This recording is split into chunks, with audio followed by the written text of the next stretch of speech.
MAME Games. So, it's just gone 7 o'clock on Monday, and that means absolutely nothing in terms of my stream schedule because I don't have a stream schedule, but I decided it's time for another part of the all killer no filler alternatives, the sort of theme I'm doing for April here, where I look at games in MAME, arcade games basically, that are not on the all killer no filler list, which is a top list of MAME games designed for fairly generic arcade cabinets. So some things are excluded on the basis that they use driving controls or light guns. Other things are excluded just because somebody didn't feel they warranted being on the list, or they were overlooked, or for any number of reasons. But there are a lot of games that are not on those lists, and these streams are meant to have a look at those. That's the idea of them anyway. That's what I'm focusing on. Show things off that may have been missed if you filter based on just those lists. And hey Carlo, hey Casper, hey Scott, welcome. Nice joining nice and early this time, so always good to see. The game I've got up at the moment is Vastar, and I'm just going to turn the sound back up a little bit. There we go. Change the view to my vertical one. Full screen it. And here we go. So this is one of the games that was sort of released by Orca Cruise. Well, they didn't really have a proper publisher, so it ended up being released under the Sesame Japan label, which is not one you're going to see many games released under. Obviously, it's a shooter with a big mech robot. Not a traditional theme, but it's a game that some people have fond memories of. So I thought, I'd give it a little look.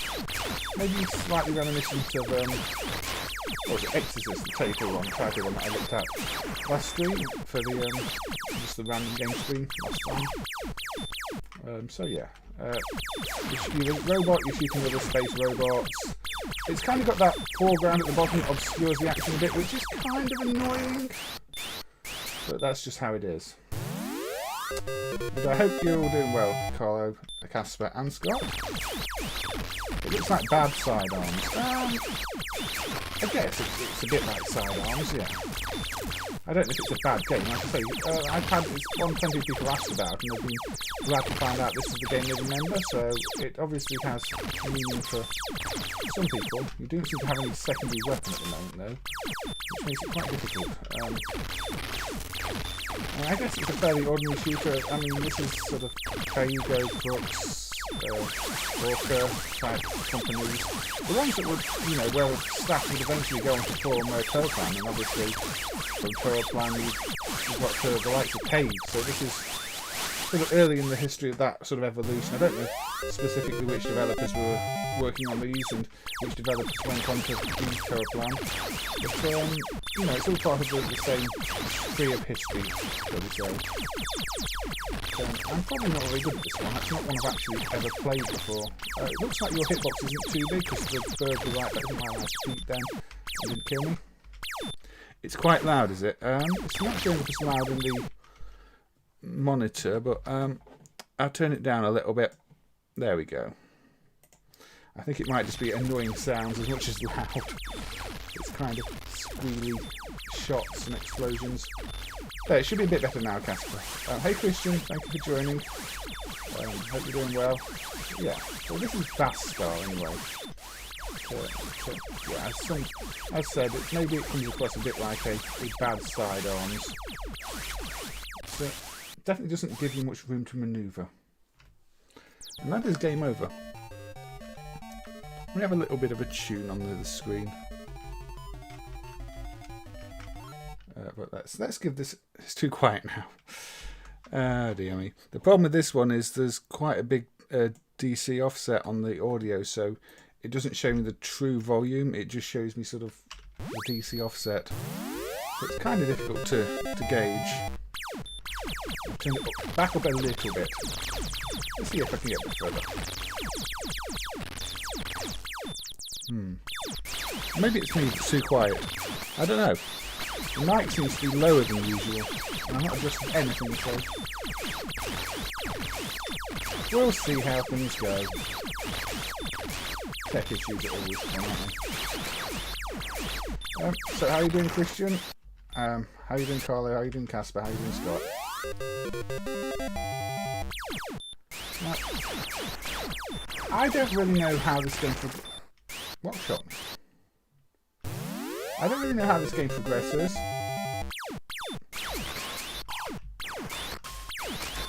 You do have a shield of sorts. I hold the other button and put your shield up. I'm not really sure what that does. Does it deflect shots, or maybe it does? I don't know. That's an unusual mechanic to have a little shield. Good to hear, Scott. Good to hear. Right. Now that wasn't a very good credit. I didn't even get on the high score table. Shall we try again? I do like to play the first game for, you know, a good 10-15 minutes to try and get a feel for it and try and see what's going on. But so far, I've not really even seen anything in the way of power-ups.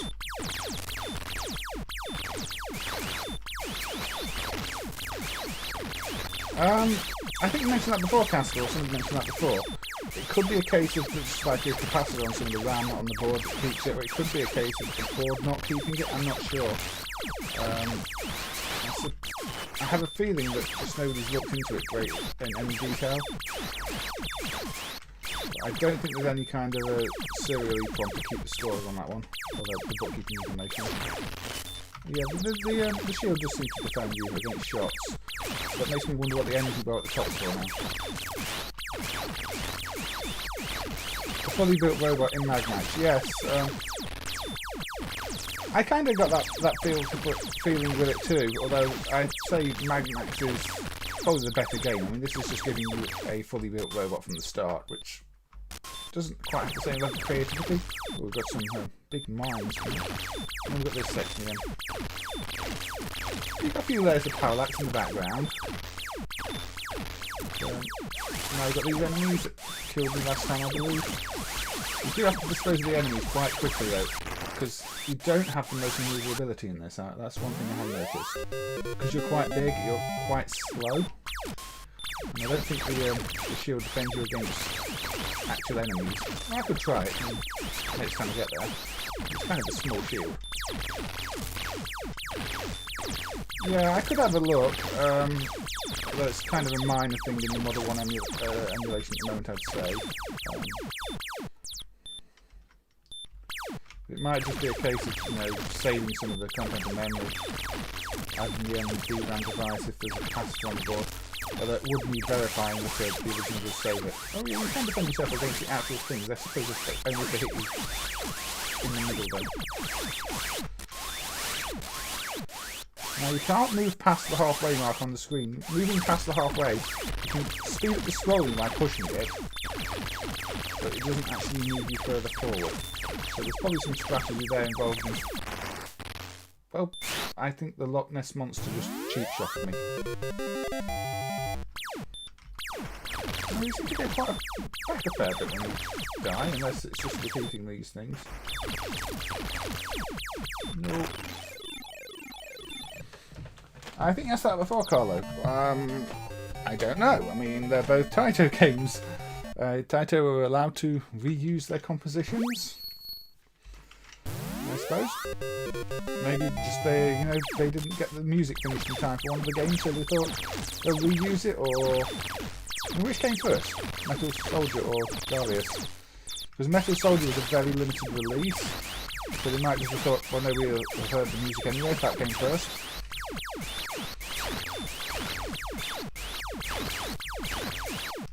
Yeah, okay. So, I'm going to try and play this a little bit longer.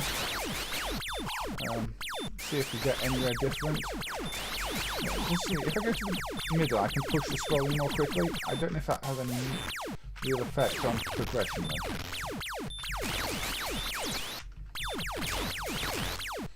Oh, and holding the shield, it does seem to decrease my energy, okay. That kind of makes sense.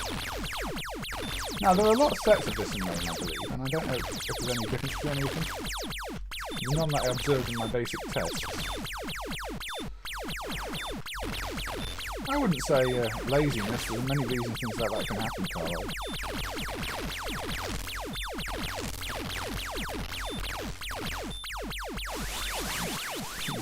I'd say laziness is more, you know, the likes of the fighting games that recycle the same animations and even sometimes just palette swap the characters rather than giving them new costumes and stuff like that. That to me is kind of lazy, but that's again budget constraints, ROM space constraints. There are many different reasons for things that can maybe seem lazy.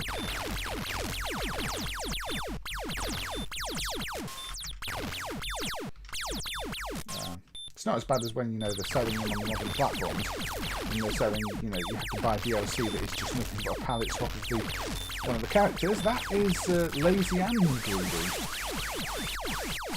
Unfortunately, there are quite a few games guilty of that. But yeah, the shield doesn't always help me. I'm not sure. Anyway, I'm not getting very far on this because it's checkpointed, and checkpoints, I suck at checkpoints, so I am going to do something that I don't usually do and see if there's anything here that will help me in the cheats. Because I kind of wanted to see a bit more of the game. So, invincibility, that one should help. So, where does it go? What happens? So, does that way for enemies, that way for enemies. More enemies, more enemies, more enemies.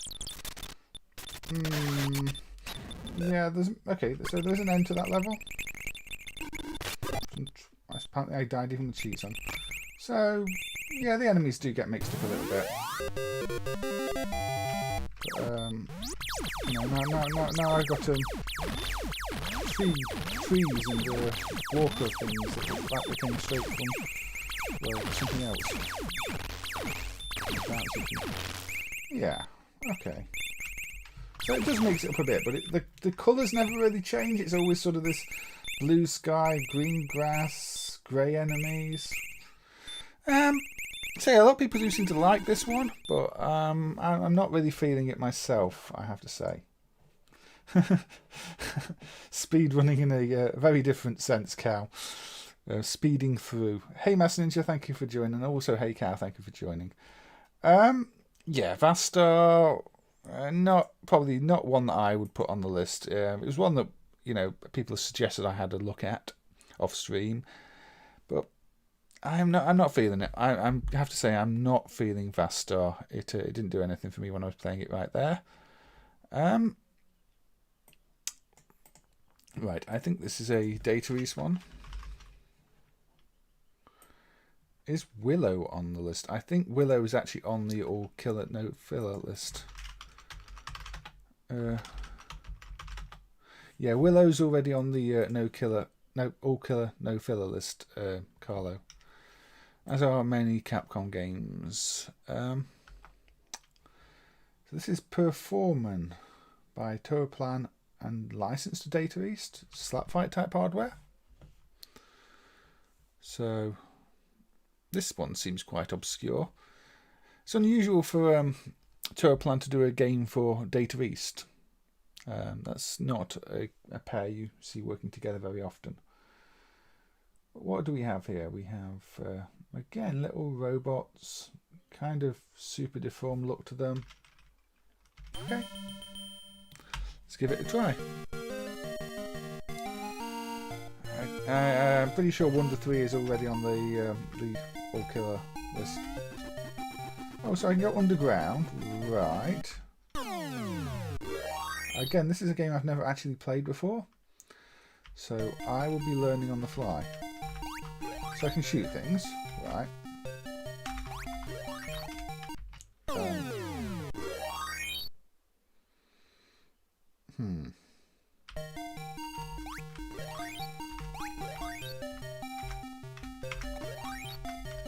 So you kind of move in tiles. I guess that's how the underground digging mechanic works. It does make the controls feel a little awkward. Evening GP, thank you for joining. How are you doing? Have you recovered from what the dub? You know, that FC Den Haag was playing the other day. I saw you in there just before I joined, and I did catch your remark before, well, your dub answer just before you left. Yes. Unfortunately, FC Den Haag's internet connection did keep dropping out for most of that, so it was okay, but it was also a bit frustrating. Greetings, Yellow Belly. Thank you for joining. I hope you're doing well. I'm just playing some arcade games that are not on one of the top lists people distribute for MAME. So the top list is called All Killer No Filler. You found them like arcade controls, but a lot of games that may be quite good aren't on it. So I figured, why not have a look at some of them and see what they're all about. Now I don't know why I'm a robotic mole. Or it's a cool beard, is it? I did chop a bit off it the other day. Oh, chop. Look what you've done now, GP. You've distracted me. I did chop a bit off it the other day because it was getting a bit more, you know, a homeless type of beard, which is maybe not the best look even just for streaming. And thank you for joining, Yellow Belly. I still need to record a little video of that handheld, don't I, for you? I keep forgetting to do that.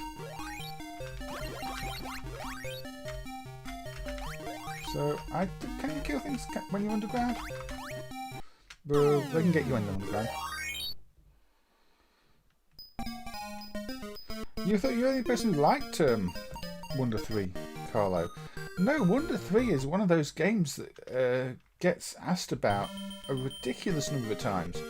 If you go to something like Tip of My Joystick on Reddit, people are always asking what game it was. I think a lot of people remember the individual...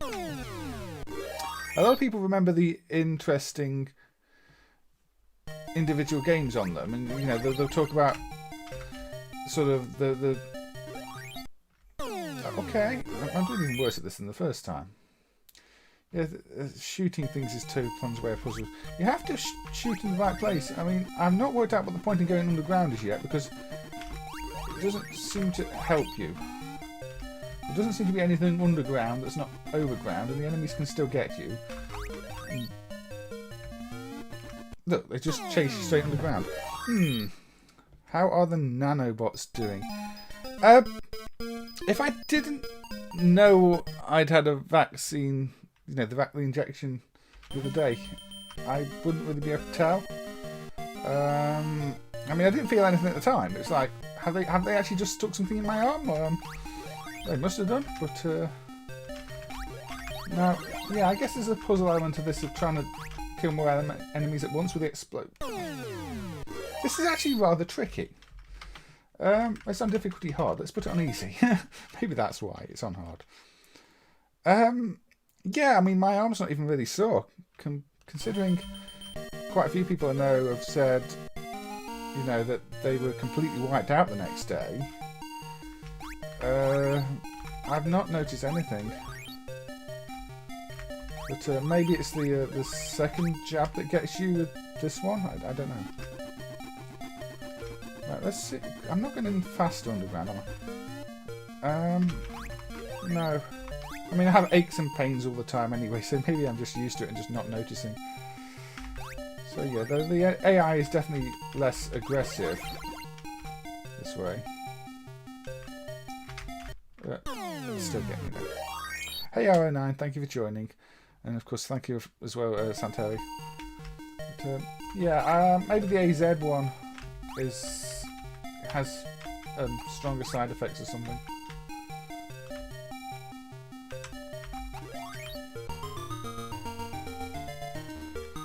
Did you have the AZ one, Yellow Belly? Yeah, it was a very smooth process. Long queue of people, but in and out relatively quickly. So it seems like they've got it all organised and the process is actually going smoothly. My sister's a little bit. Why does why does my younger brother? I mean, I'm her older brother, but my brother got his at the same time. My younger brother, so she was like, "Oh yeah, why does my younger brother get it before I get it?" But she's in a different area. Yeah, I think the AZ one probably has slightly worse side effects then, because yeah, I just can't really tell anything. Happy birthday, Dudley Moore, and thank you, Bob. I don't know Dudley Moore. What's Dudley Moore known for, Bob? Oh, got a cute little cutscene. very Pac-Man. So I'm really liking the sound design on this, and even the graphical design. Gameplay, I'm kind of feeling like there might be something I'm missing. Seems a bit too simple. Is the ghost my friend? Okay, the ghost is a power-up. Fair enough. I was kind of thinking the ghost would kill me, but the ghost is a power-up. If I should know who Dudley Moore is, I apologise. I'm really bad with names and faces and everything like that. Oh, sorry to hear that, Yellow Belly. It's not nice. If she was ill for a week, that's good. Start to get to the point where you worry about it, I think. And quickly, I wiped out in. Just some Britain 80s movies. Yeah, I'm not a big movie person. I struggle with some of the better known actors. Let's give this another credit. So, again, what is the strategy for going underground? Enemies don't fall in your holes. Gives you a sort of way to avoid things, but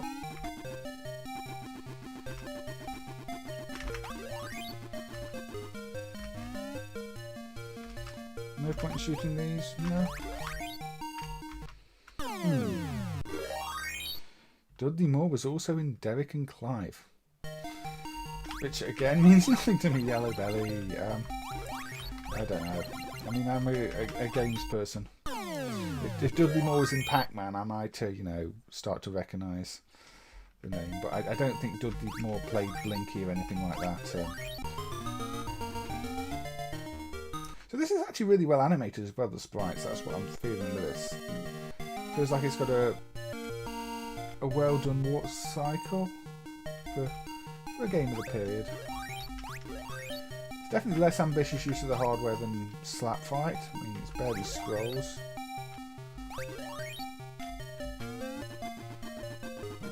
I'm still trying to work out if there's any point. Oh, the mines fall down the holes. That's something I haven't seen before. So I can wait for them to come near me and drop the mine on me.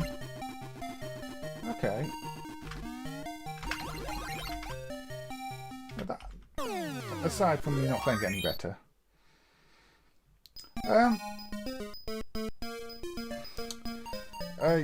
Yeah, I mean, I think you'll get the vaccines eventually, Ryan.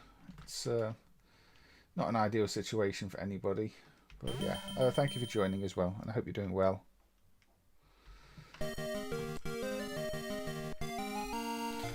One of those silly movies where the dad and kids swap bodies. That sounds definitely awkward. Right. I might press reset there because I actually would like to get a good credit. Right, what's the bar at the top? I'm not with that either. There's a bar at the top that's not my lives.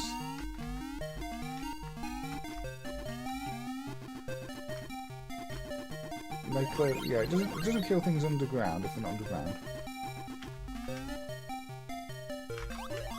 And the ghost goes underground too. Okay.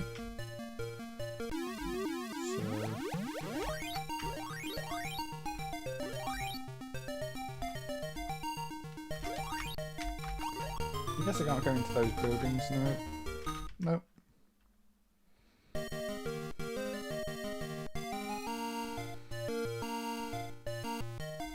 Hey the Ogre, thank you for joining. I mean, you could probably port it to the NES somehow. I imagine the layering might be difficult.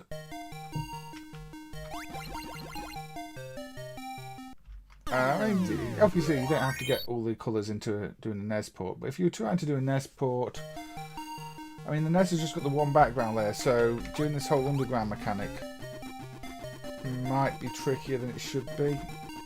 I don't know. It's just my general thought. Hey Mitchell, thank you for joining. MAME Games is only 27, yeah. I wish I was only 27. I'm turning 40 like in less than a month, and that's kind of, you know, it's not good. It's not good at all. Yeah, lift my arm up. Yeah, maybe a bit, Sante. If I lift my arm all the way up, it does feel a little sore. But to be honest, you know, I can get the same if I've slept on my arm funny, and I do that all the time. So is the track mode going to show me anything I don't know? Blow things up, get first. I think this is a fairly simple game. It's just a case of mastering it. You know what? I don't dislike it though. I think it could maybe have been a little more fleshed out.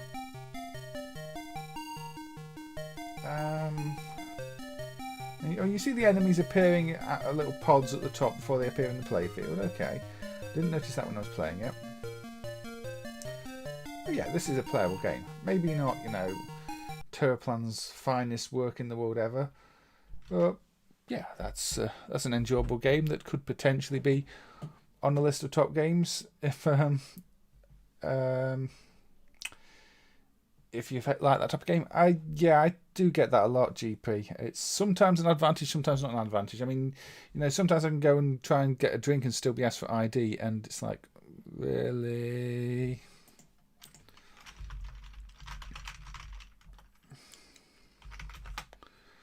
So let's have a look at. I don't think TwinBee's on the list, but if it is and I've overlooked it, then sorry, but I fancied playing a bit of TwinBee. Yes, that's only a little jab. Yeah. Like I said, I didn't even feel them do a jab. I mean, I've had jabs before and felt them, and this is like...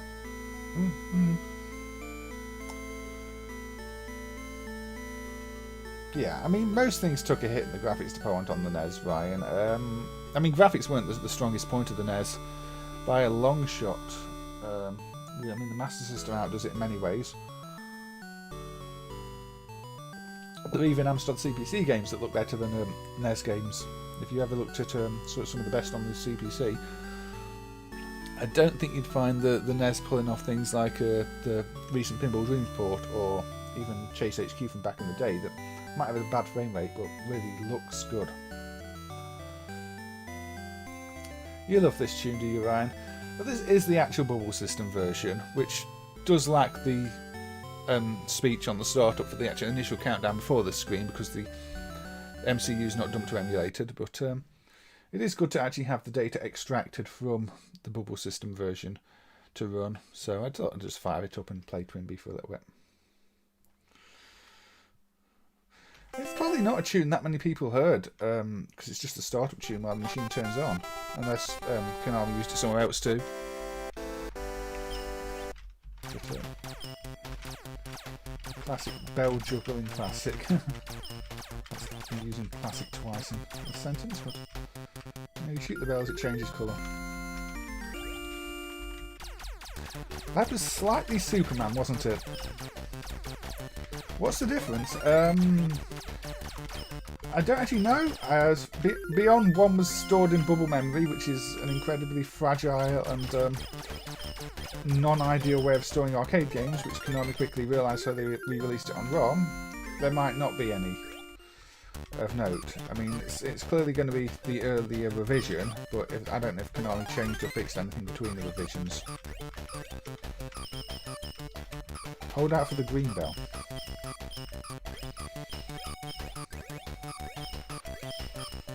What's the green bell do? Not going to give me any green bells, is it? Doesn't want to give me any green bells. Let's just get lots of points instead.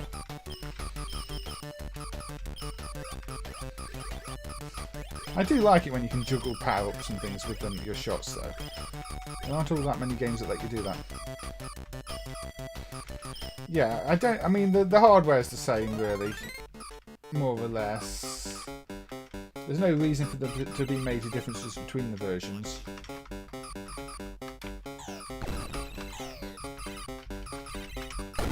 It would just be a case of if any bugs got fixed, between them, I think.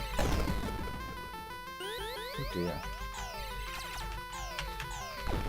Suddenly there's a lot of bullets for another game. Well, this section of the game is a bit darker, but in general, I think it's quite a dark game. And these Konami games had an odd resistor network for the colours, which did result in them being quite dark.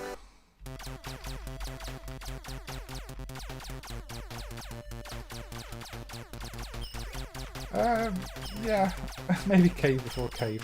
It just surprised me how many bullets, especially ones aimed at you, are present in some of these older games. The control mapping's a bit odd here. Third button is the bomb. That might just be because it's system. Let's get an apple. Flying carrots. I can do with that some actual power-ups though. Oh. I'm very slow at the moment. I mean, the actual in-game music's really good here too. Not just the the Bubble System startup music, but the music that's being used in the game. Oh, that was a red one. I should have gone for that. And they just get the plain gold bell. TwinBee. Yes, TwinBee. Don't know why I'm shooting carrots and aubergines. I'm not sure. And strawberries. I guess everything's just a fruit, isn't it? I like the way the bombs lock on to a point. It makes it a lot easier than something like Xevious, where you've got to get your bombs exactly in the right place. Let's see if I can do this without any pouch. No.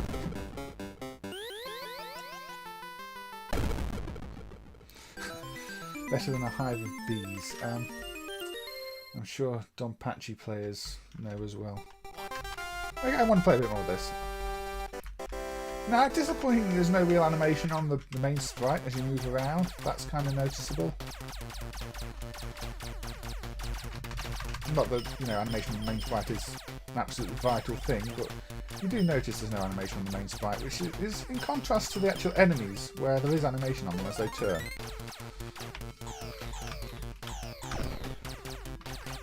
But, yeah, the bombs seem to go more closer to where you want them without you having to always aim them absolutely. They're a bit more forgiving. I'm shooting things too often. Red. There we go. Apparently red is some shield. Now there's lots of eggs on the screen. But,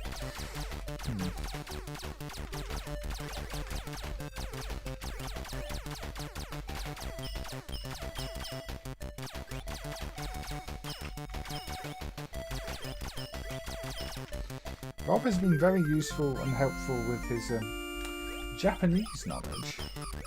Ryan.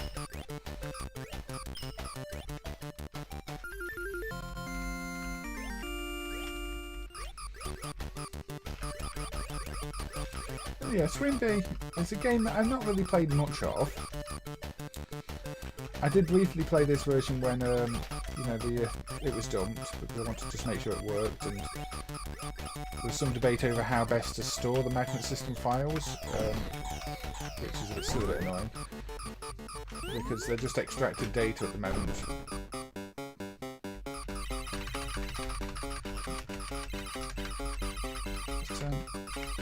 There's actually a little bit of speech there at a really low volume just before the boss appears, so there might be some volume balance issue here.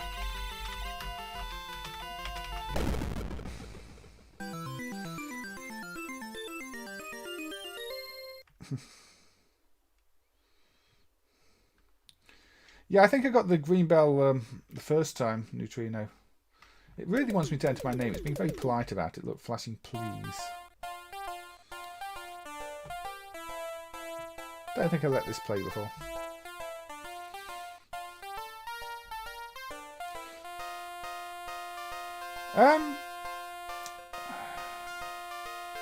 The town of TwinBee, which I also think isn't in the list. Let me check that, and I will let you know. There was also Bells and Whistles, wasn't there? Was that the same one as Death Town and TwinBee? I think it was, wasn't it? So, yeah. That is the same game. Let's check if it's in the list. It's in the no filler list as Bells and Whistles. So it's not eligible for this stream, R09.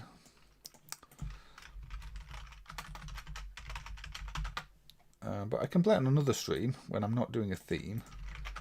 Even TwinBee Yahoo, the GX one is in the list.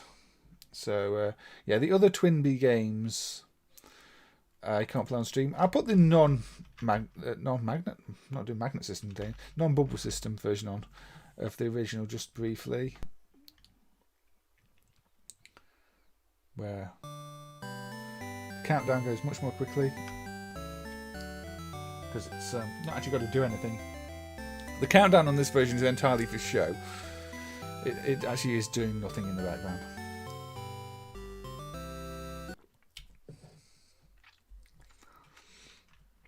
Yeah, TwinBee's a good fun game, Neutrino. Probably one of Konami's earlier underrated classics, maybe. So let's see if we see any differences. I'm not expecting any differences. But we'll see. Let's get a white bell just because it's a bell. So, you know, same sound effects. Let's get a blue bell. Gives me a bit more speed, doesn't it? Ooh, managed to get the green. I blew my chances of getting the... And I blew my chances of getting the red. I should increase my chances of getting anything by shooting more clouds, really, shouldn't I?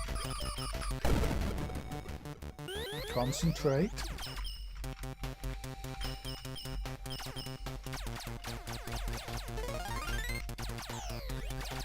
Anyway.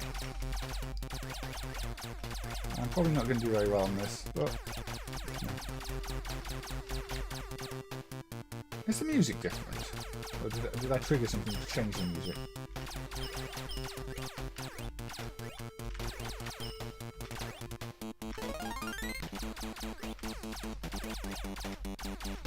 It doesn't sound the same to me.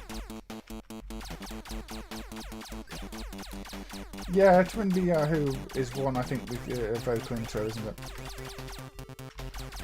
That's Ninja. I would like to play those ones on another stream. I might take a, I might do an in-between stream again where I look at some other things.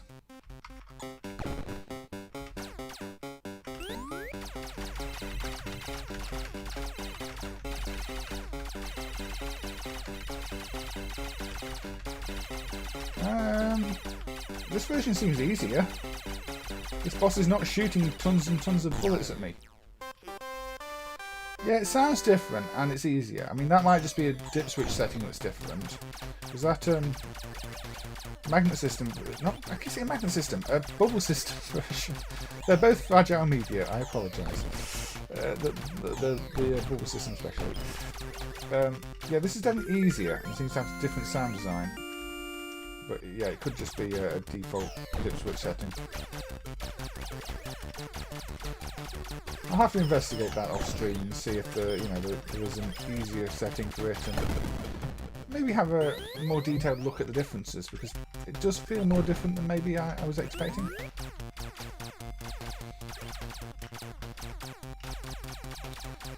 Yeah, it's a good game. It's one I would absolutely recommend to anybody who likes their early shooters. I mean, it's considered a cute enough, isn't it? Because of the cute nature of the game. And I think it's Xevious done right. I mean, I'm not a huge fan of Xevious.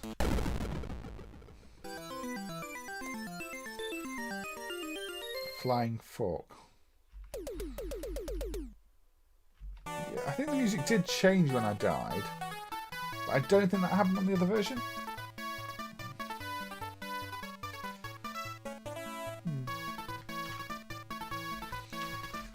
So, there's some dip switches. It just switched back to the other version again. Because now I'm curious. I mean, apparently there was some dip switches here, but it's possible the dip switches are wrong. I'll put this one on easy. Speed through this. And see what this is like on so-called easy, because it could be the dip switches have different meanings on this version. And it was never worked out.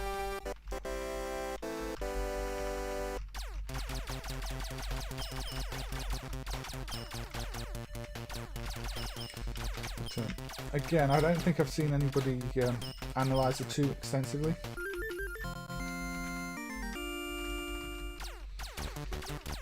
I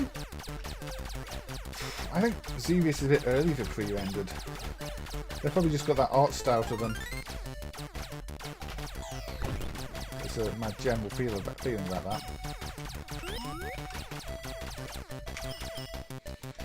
I think it would be more difficult to pre-render Xevious than just draw Xevious for what it is.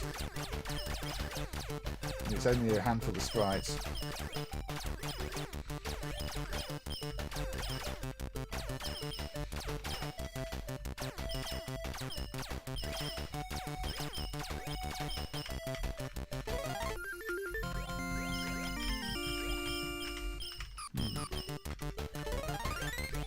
Oh, they've got lots of firepower at least. That's always handy. Yeah, I do think things are firing at me more on this version, even though I've put the dip switch on supposedly easy. I still feel like I've got more to contend with. I've also not noticed any kind of change in music, although I haven't died. You mean Donkey Kong Country GP? I don't think it would be the first.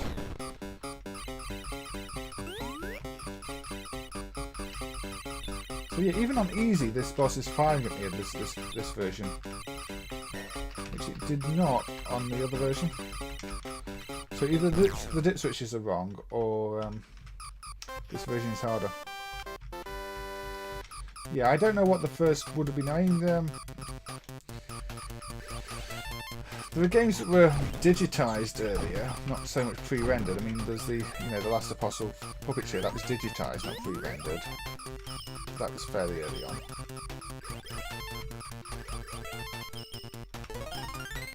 No, I don't think the first would have been Donkey Kong Country. People were messing around with pre-rendered things earlier on computers.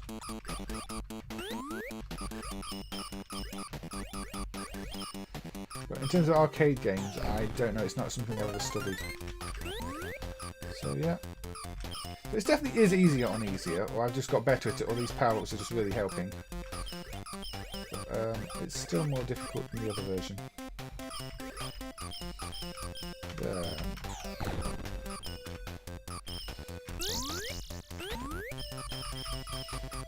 Yes, it's fast, it's smooth,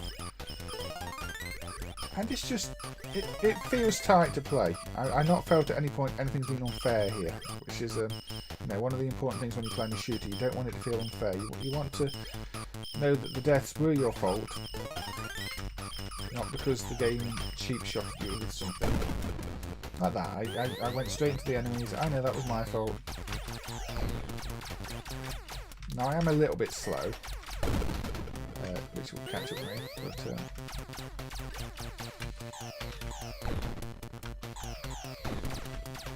let's see if I can find the power up again.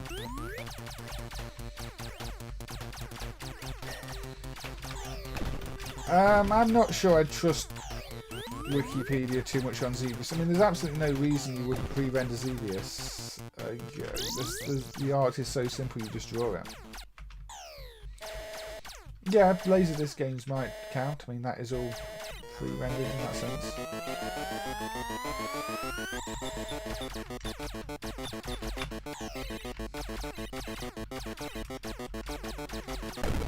It's definitely not real-time generated, is it? No, I mean, let's just. I'm not going to play Xevious,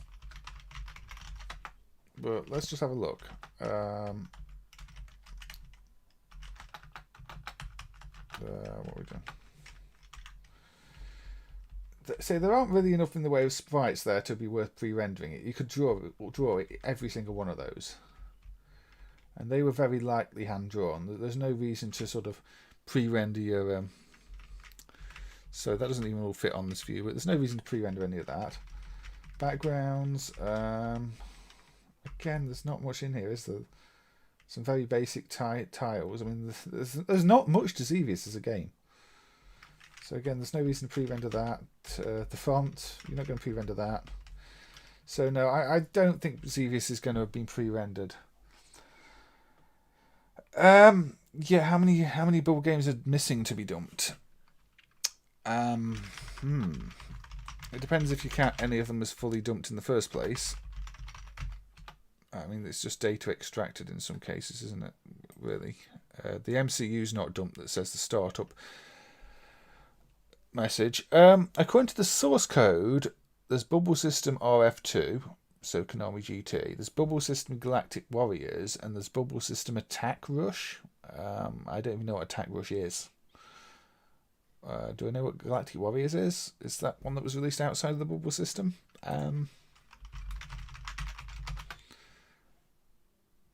I don't know. Yes, apparently it was. Not one I'm familiar with, actually. In fact, is Galactic Warriors in The no killer list. It is no killer, all killer. I'll stop making that mistake. It is not. So that means I can look at what Galactic Warriors is. Is this? Yeah, this is going to be horizontal, I'd say.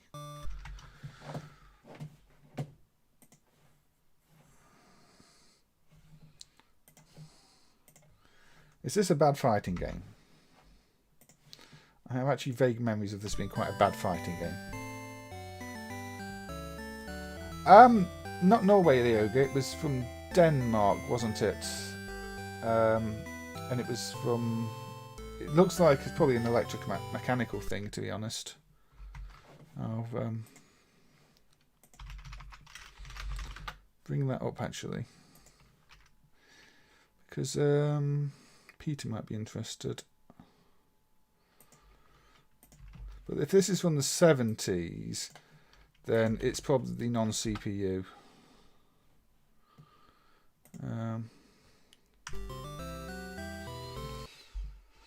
It really did have to warm the memory up on the bubble system, Peter, for it to work. There's actually meant to be a pre-countdown before even the initial block is copied, just so the memory can warm up. Yeah, okay. This is what I thought it was. Early 1985 fighting game. This kind of looks like things from Vastar that I played at the start, but dropped down into like a planet's surface and turned into a fighting game. So apparently, yeah, this was also on the bubble system, which is why it's still got the bubble system countdown and start up.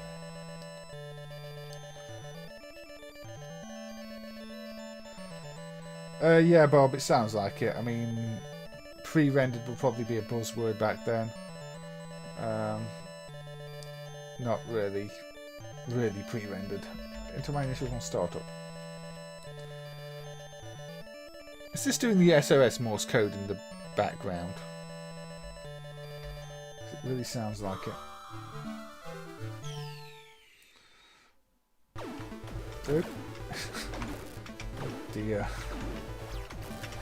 Welcome to fighting games before anybody knew how to make fighting games.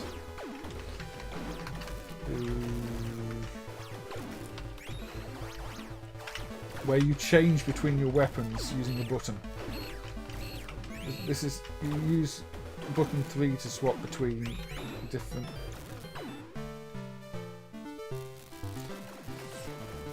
Yes, I mean any fighting game that's before the Street Fighter games really defined the genre is ahead of its time. They're obviously better fighting game. So you time your block right and you're okay. I'd rather play Yar Kung Fu or something like that, I think. This is very stiff.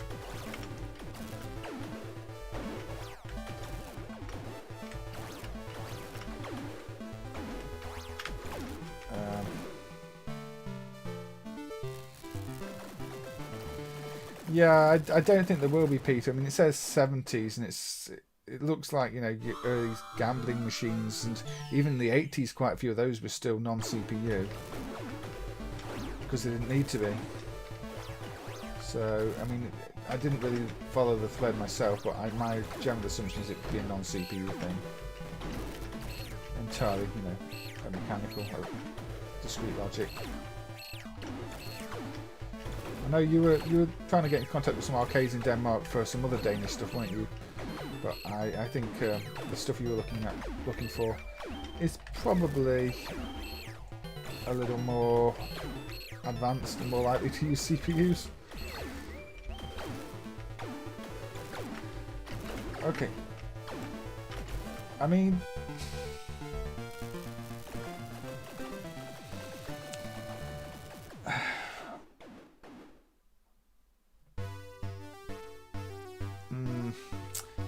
Well, thank you for looking at it, Santori. It doesn't really surprise me. Maybe, you know, they would have said it's a pre-rendered style, but I wouldn't say it was pre-rendered.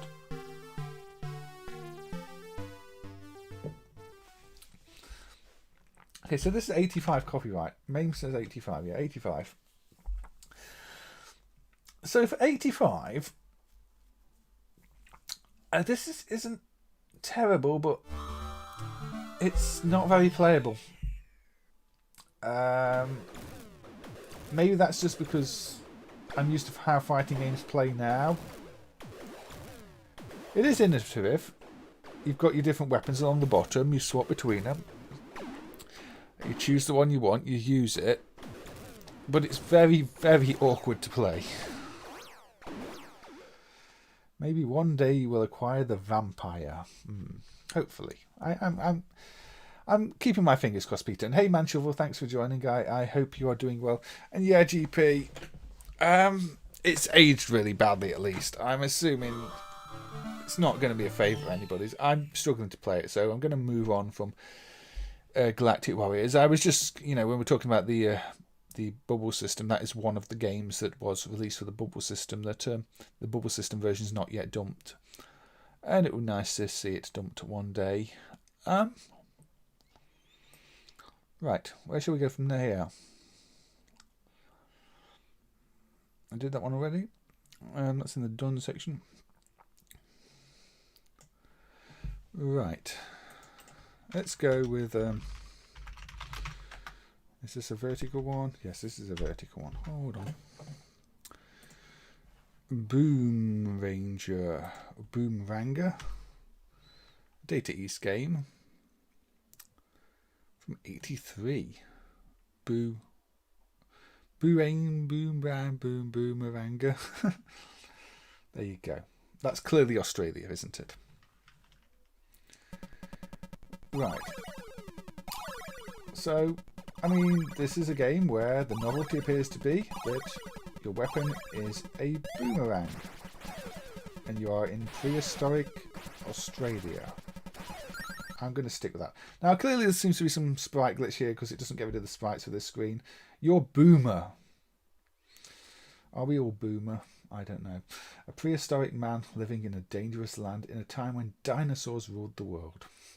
Your goal is to explore the land in quest of treasures. By capturing 8 treasures and spelling out Boomeranga, you are victorious and move to a new challenging world. No, move to a challenging new world. You're Boomer. No, you're Boomer Cow. So, this seems very fast-paced. Almost too fast. Maybe it is too fast. I really don't know. Now, this was apparently also released on the cassette system, but the cassette system version is not dumped. But yes, this is very fast. I imagine if there's a cassette system version, it won't be this fast because the cassette system games tended to be quite slow, and even the other cassette system game that is on this hardware runs much faster in mainly the cassette system version. So I don't actually know if it's correct. Poor dinosaur.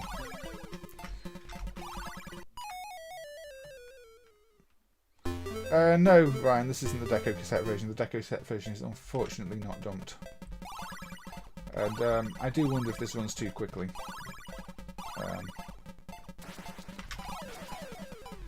This is the Deco 16 hardware version, I think. I can run under that, but I can get killed by things I can't see. Okay.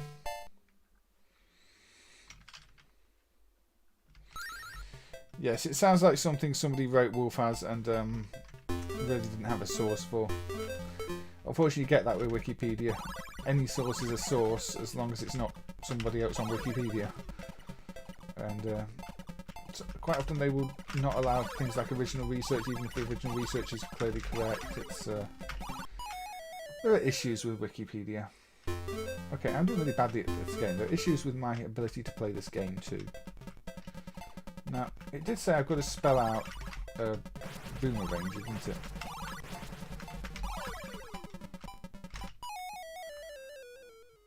Well, I got destroyed by a tribe of cats by walking into them. Clearly the urge was to just pet the cats. Oh, but there is... Letters. 3 R's. Okay. Oh, so the map, it actually shows you where the letters are relative to the star position, I guess? Although this does say now pattern 2, so I guess it has increased the difficulty.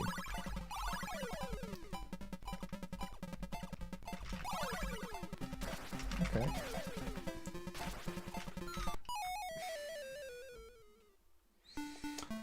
I got destroyed by a volcano, and I'm not even in Iceland. But yeah, the R's are the closest one on the bottom right. Well, yeah, I mean, you can... Sometimes, just when people are drawing things, they will refer to it as rendered. They have rendered their graphic. So yeah, I can get to the R. I know where the R's are. So this is a maze game, isn't it? Where you learn the maze.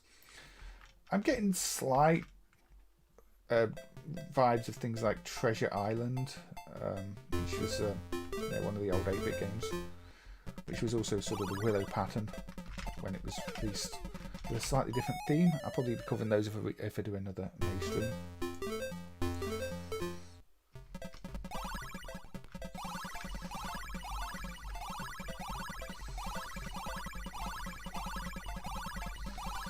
What did I miss from GP? Oh, Manshovel, King of the Puds, Emperor of the Pud People, may you live long and prosper. We've got the Loch Ness Monster again here, haven't we? So maybe it's not set in Australia. Or maybe I just don't know my dinosaur names. That's more likely. So, there's the G. Look.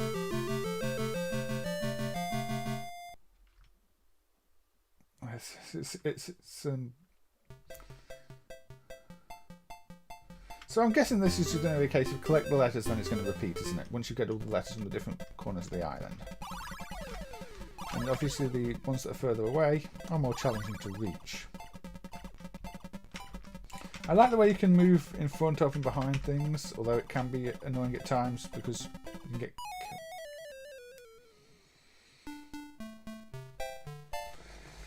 But the game's called Boomeranger Man Shovel. The boomerang is the central focus. Also, your boomer. I think it wants to emphasise that the game is about the boomerang, the boomerang, the boomerang, the boomerang, the boomerang, the boomerang, the boomerang, and dying.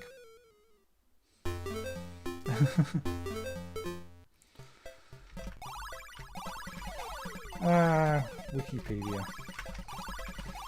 I wonder if it's Namco fans wanting to, make it look a bit more popular than it was. I never really understood why it was so popular. I really don't like Xevious. I think it's a very dull game. I wonder how many subscribers I'm going to lose by saying that.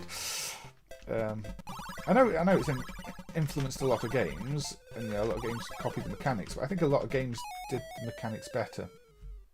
I like the variety of enemies in this one. All the different dinosaurs, all the little different tribes all over the island. And it's kind of got an open world feel to it. You're presented with this island, and you go to the part you want to in any order you want. And this is kind of advanced for when it came out. The order you do things in is not fixed in any way. So I can go for the most difficult letter at the top of the island if I want to.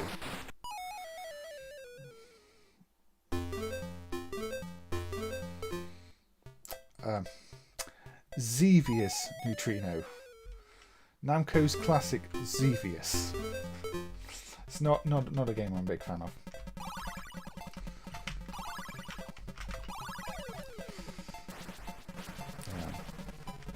I don't know. It's got the shoot, it's got the bomb mechanic, but the top of the island is really difficult. So, you love Xevious and Xevious 3D. Xevious 3D I could not get at all. So yeah, Boomeranger. You know what? I like this one. I do wonder if it runs a bit too fast, and I know if there was a cassette system version it would almost certainly run slower than this, but I don't have any original hardware references to tell you for sure if it's too fast or not. Oh, and apparently you can ride the dinosaurs. I did not realise that. I just killed them because I'm a dinosaur murderer. But yeah, the way it's structured, the way you can go and get any of the letters in any order. I think for what time? Year release 83. I don't think there's much doing that.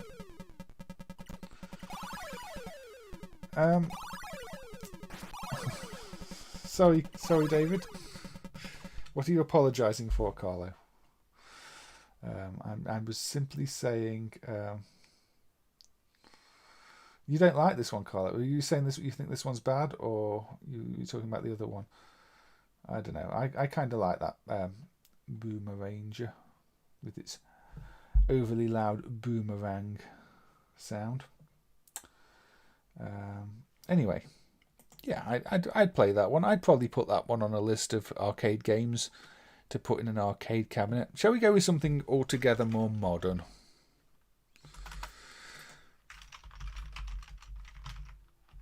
Shall we go with Stag, or probably 7 Stag?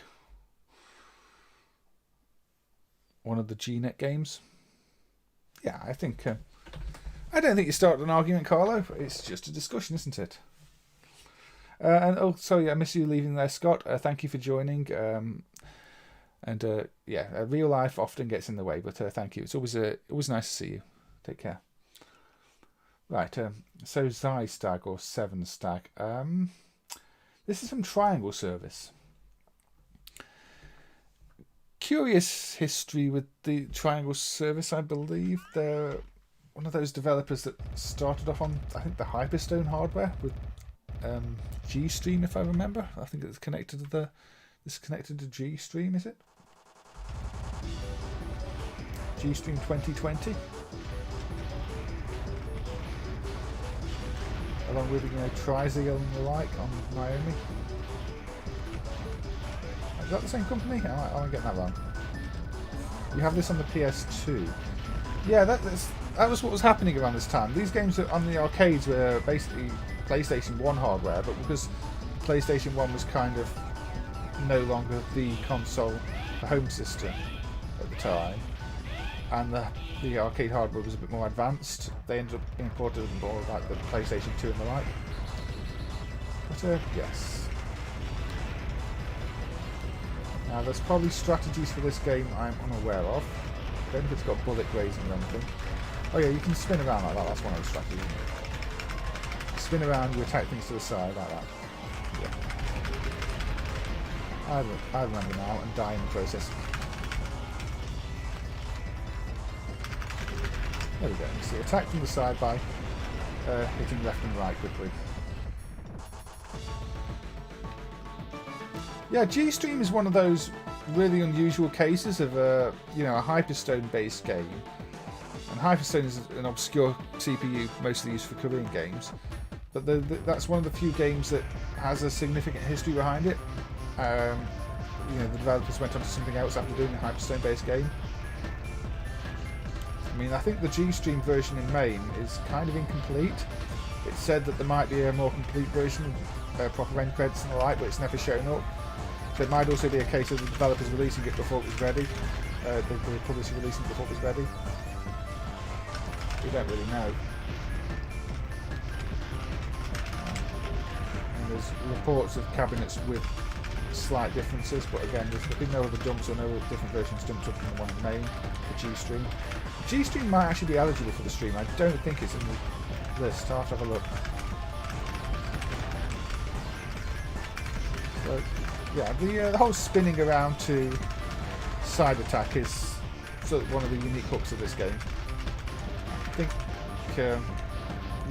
it's the way you build up your multiplier too. If you look at the times 7, times 8, times 9, times 10, you build up your multiplier by doing the spin around attack. I got caught by the... You're not at P47. P47 is quite a tough game. Have you played P47 Aces, Manchur, the sequel? The emulation of it's not great at the moment, but it seems like a decent enough NMK shooter. Yes, Hot Dog Storm is one of the strangest titles for a shooter, because there's, as far as I can tell, nothing at all to do with hot dogs in it. Very little to do with storms in it. Now, obviously, being a PlayStation-based hard game, you get some nice hardware effects like that and transparency effect there. So, I don't know if I can use my attack in any meaningful way on the boss, though. I'm not one for shooting with strategy. I can attack it, but I have to get close enough.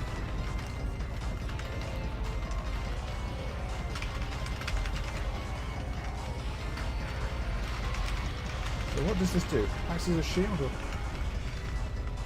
Yes. This, I mean, the GNet hardware, Taito's GNet, has a lot of good games actually. It's a very good platform. Caught up with me. I will continue this time.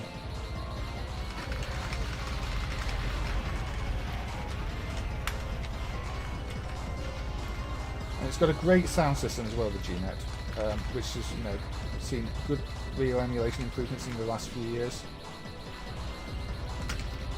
So it really builds on what the general base PlayStation hardware could offer, because the SPU itself isn't that capable, really.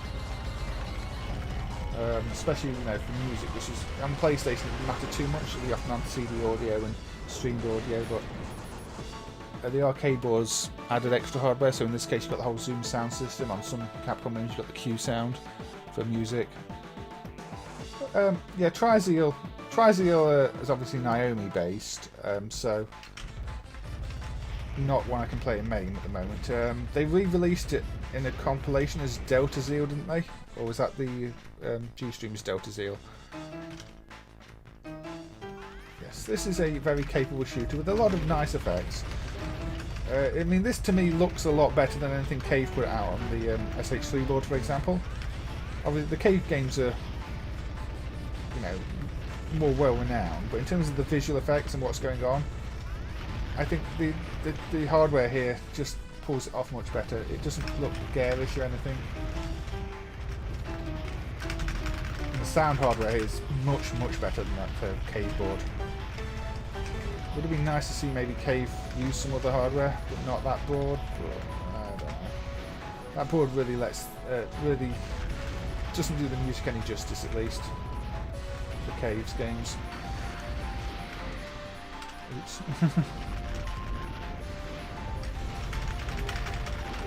So yeah, I'm rubbish at this. I don't know when to use the attacks. Obviously, some are clearly designed for it, like when you've got things approaching from both sides like this, it's clear you're meant to use the attacks to alternate them and take them out. The stage design is designed around the mechanic on offer. But that doesn't mean positioning yourself without getting killed is any easier. Yeah, I'd recommend it. It's a really enjoyable game. It's just, you have to be good at shooters if you're going to play it for score, at least. I could just play it for survival and ignore the whole left-right mechanic. But you kind of want to show it off when you're doing streams. There you go, you see.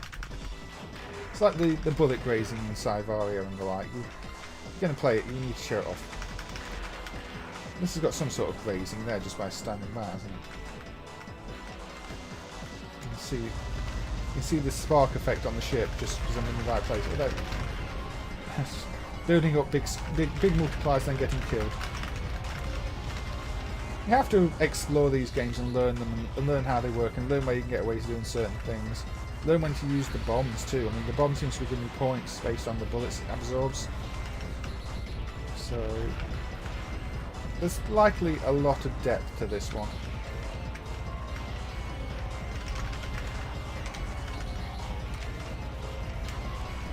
It just, everything got that glow to it. Lights up slightly, subtle glows, subtle lighting effects on everything. It's, I think this is a really good looking shooter.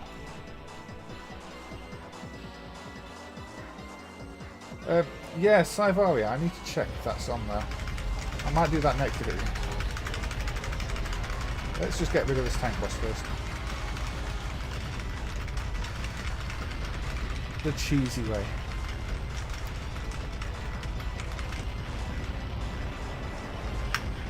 Boom. Yeah, it's. I mean, it's kind of a pain anyway, but the mechanics aren't meant to be too easy to do. That's the point. You're meant to be challenging yourself to do them. So, yeah, I don't play it too much. Again, I'll probably do a shooter stream again where I'll come back to that one another time. But if you've not played it, give it a spin. Pun intended. So, yeah, shall we see if Psyvariar is on the list? Psyvariar is not on the list. Is Psyvariar Revision on the list?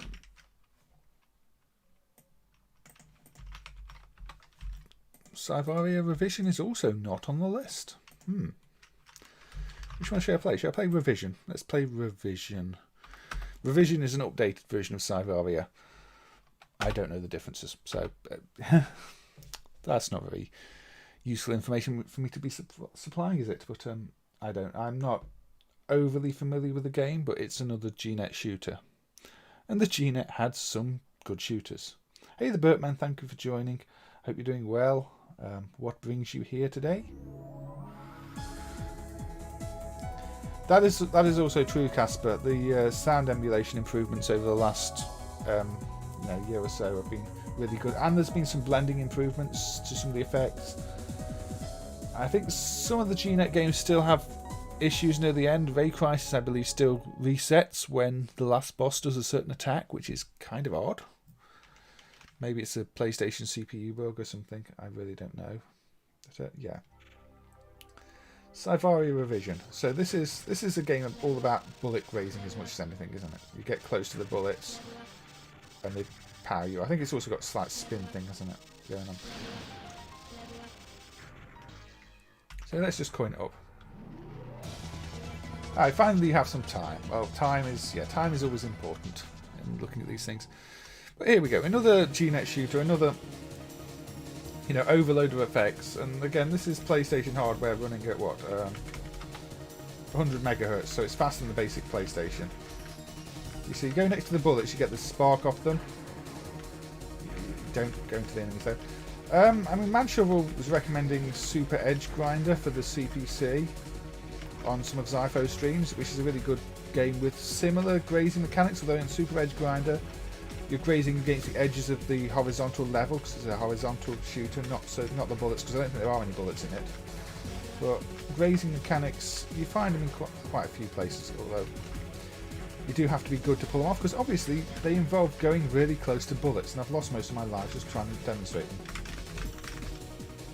So there you go. You see, it calls them buzz in this, but 61 buzz. Feel free to also play Gypsy Juggler. I don't know. Gypsy Juggler, I can't remember much about it. It's one of those early 870s games, isn't it?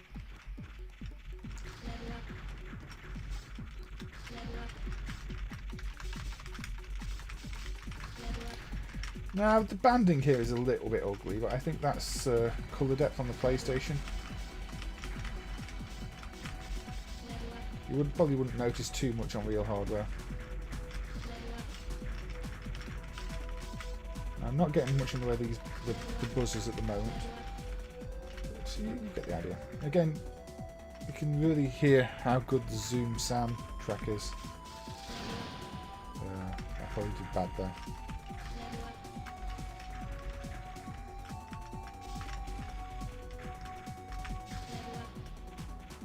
Flying over the opponent. And this is a good mix of 2D and 3D too. I mean, it's a 2D shooter, but everything is really 3D, all the backgrounds. But it doesn't look awful like some games that try and do that. It's not as pretty as XI Stag, 7 Stag, that we just looked at. And so the banding is kind of obvious. It doesn't have any horrible sort of warping effects you often associate with PlayStation hardware. It just looks like a solid use of the 3D effects. Some great art, actually. That doesn't surprise me, Ryan. I mean, I think the manufacturers like to do that. The same said for the Happy New Year, isn't it? It's a clone of a off-the-shelf synth. And the N-Sonic stuff too is a clone of an off-the-shelf synth, from what I remember. 12 Stag now, is it? Oh yeah, X is 10. Sorry, 12 Stag. I thought X was 5. Yeah, 5 is V, isn't it? My mistake. My mistake. Yes, 12 Stag. My Roman numerals are failing me, because V5 is 5-5. Yeah, I should know that, especially considering how many old 80s games display the copyright information in Roman numerals. But no, I think I had a brain burp, to borrow Burpman's name.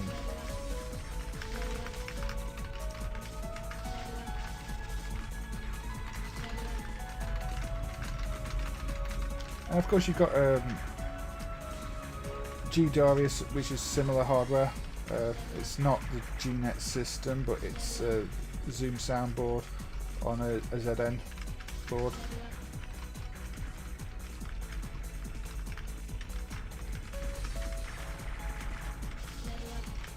Yeah, this sounds great, and look, I love the coloured bullets too. And things like these warning screens that obviously Cave kind of made famous with Dodon Patchy's warnings, but Taito had their sort of Darius battleship is approaching warnings before that. The presentation of them is great.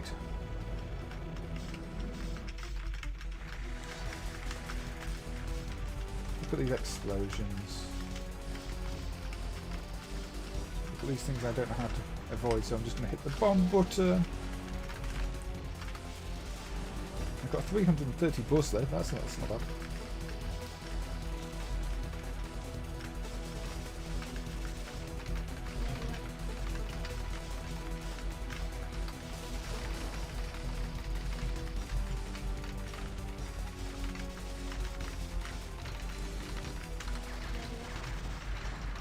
There we go. Yeah, you do need a good CPU for FX1B. FX1B and GNet aren't that dissimilar. The sort of FX1B, I guess, evolved into GNet just because they wanted the card storage system instead.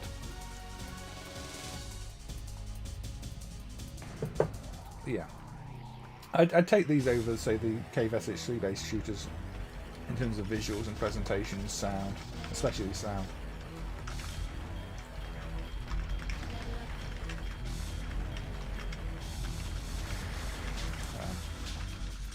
I'm not going to play too much more of this one because it sort of helps to keep things moving and having a look at different games. So probably after this credit, I'll have a look at a different game.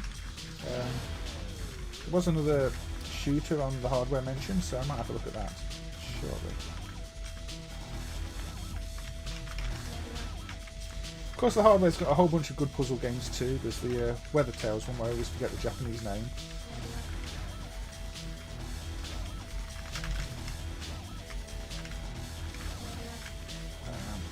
And Super Puzzle Bobble. Well, that Super Puzzle Bobble is probably one of the weaker Puzzle Bobble games, I feel, but that might just be. Yeah, it is a bit bullet hell, GP. I mean, it's quite forgiving. I say that as I drive straight into a bullet and die, or fly straight into a bullet. I mean, by this point, most shooters were kind of bullet hell. I think one of the exceptions is probably 1944, which kind of almost goes for a more traditional model. But I do love the actual proper use of 3D. The way that boss there is rotating. And anyway, that was Psyvariar Revision. 1944 is not actually in the no filler list either. I don't really like 1944 though. Well, that's I find bullet hell games, as bad as I am at them, to be incredibly relaxing. It's as odd as that sounds. Warning: huge battleship father approaching. Ask him for a litre cola. He'll self-destruct. You've given up on P47.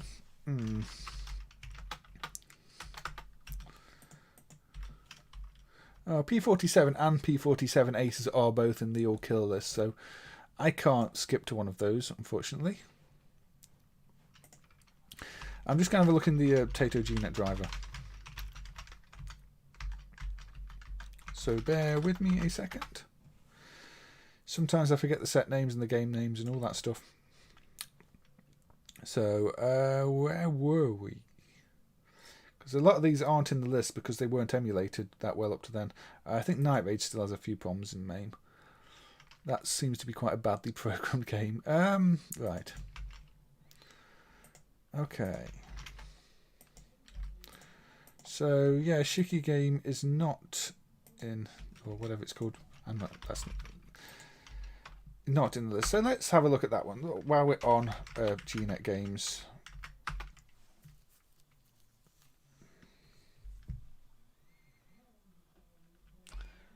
You were playing that on guitar, so you knew the tune. 19. I think 19XX is on the no filler list. 1941 isn't. I'll check after this anyway. Right, this is an odd one because this was added as an internal build,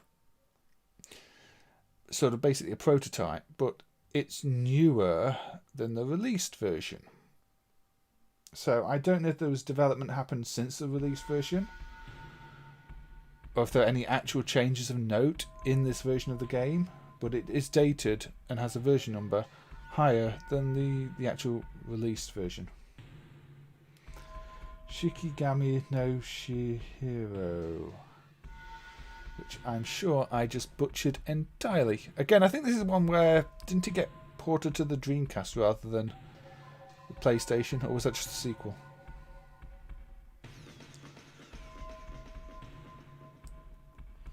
Oh, it's the Puzzle Bobble tune. Right.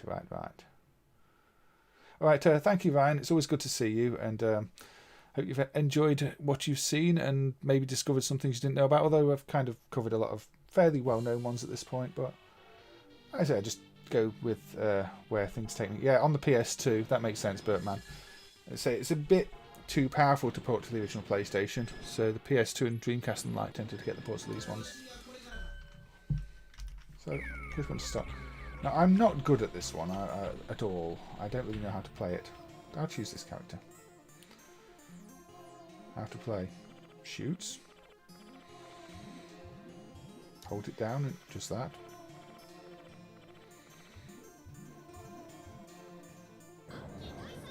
Bombs. Okay. First game is known as something else on the PS. So it did. The sequel. This did come out on the PS1 then. I would have thought the base PS1 would struggle a bit with it. Or maybe it did.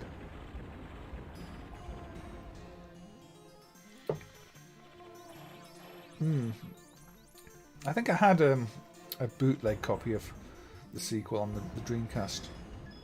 Don't remember ever seeing it for sale. It obviously also came out on Naomi for the arcades. Okay, I don't really know what the tutorial is telling me, but I'm just going to shoot things.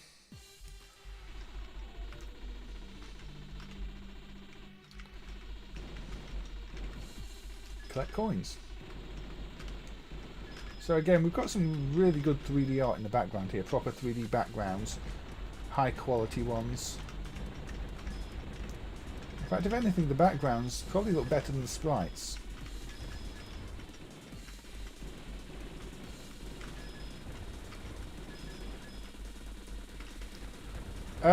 You can play Radiant Silvergun in MAME, but there are some parts that slow down quite badly. It did used to run a bit faster in older versions. But I think there were other glitches with the game crashing in places in older versions. Okay, we have a butterfly baby. It's a perfectly normal thing. Okay, that's not good. Homing shots already. The music is very quiet on this. So, what do I even use this thing for? Okay.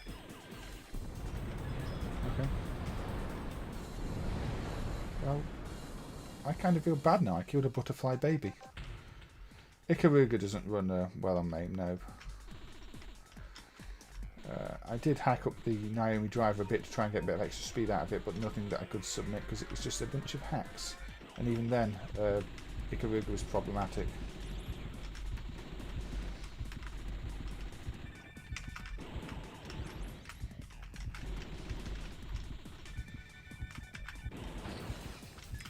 So basically this is like it's a attack that means you can't move where you aim your attack. So it's a bit like Guranga, but without being able to move at the same time and launching a bomb. I appear to be fighting a giant rain. I really don't know what's going on with this game.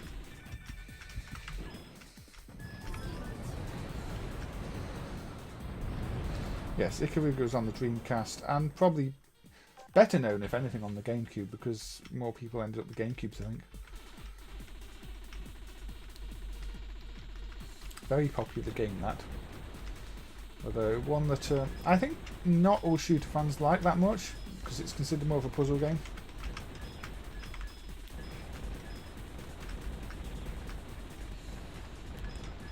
I quite liked it, but you are constantly changing between sort of black and white states, aren't you? To absorb different bullets and avoid different patterns, and I can see the puzzle element to it rather than the shooter element.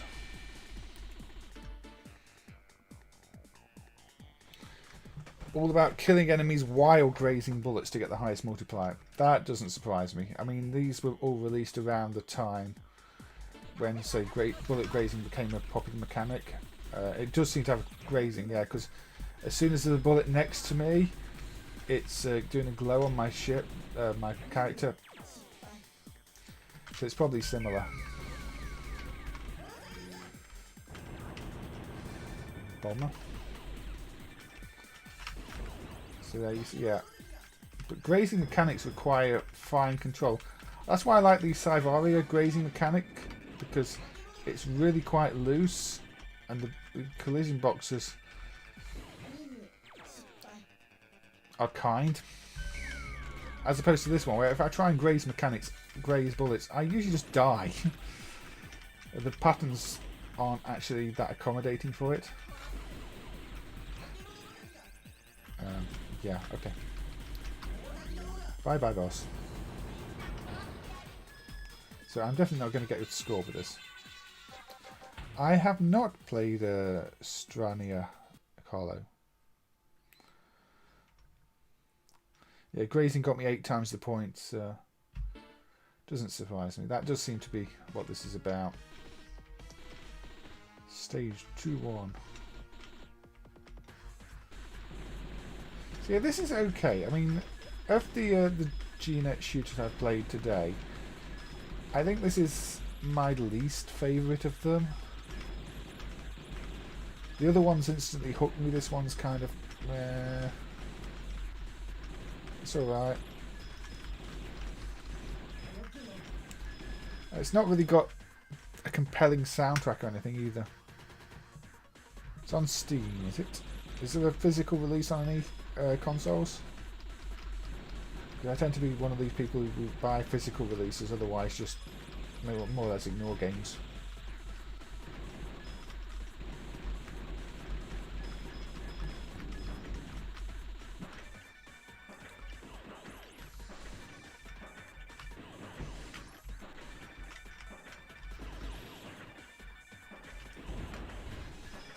Seems to create more coins as well when you're grazing, I think. I'm not sure. Yeah, I'm not big on that one, to be honest. Which GNet puzzle game did I like? Hold on. Otenki Kororin, the Takumi one, Weather Tales. I did play it on another stream, actually.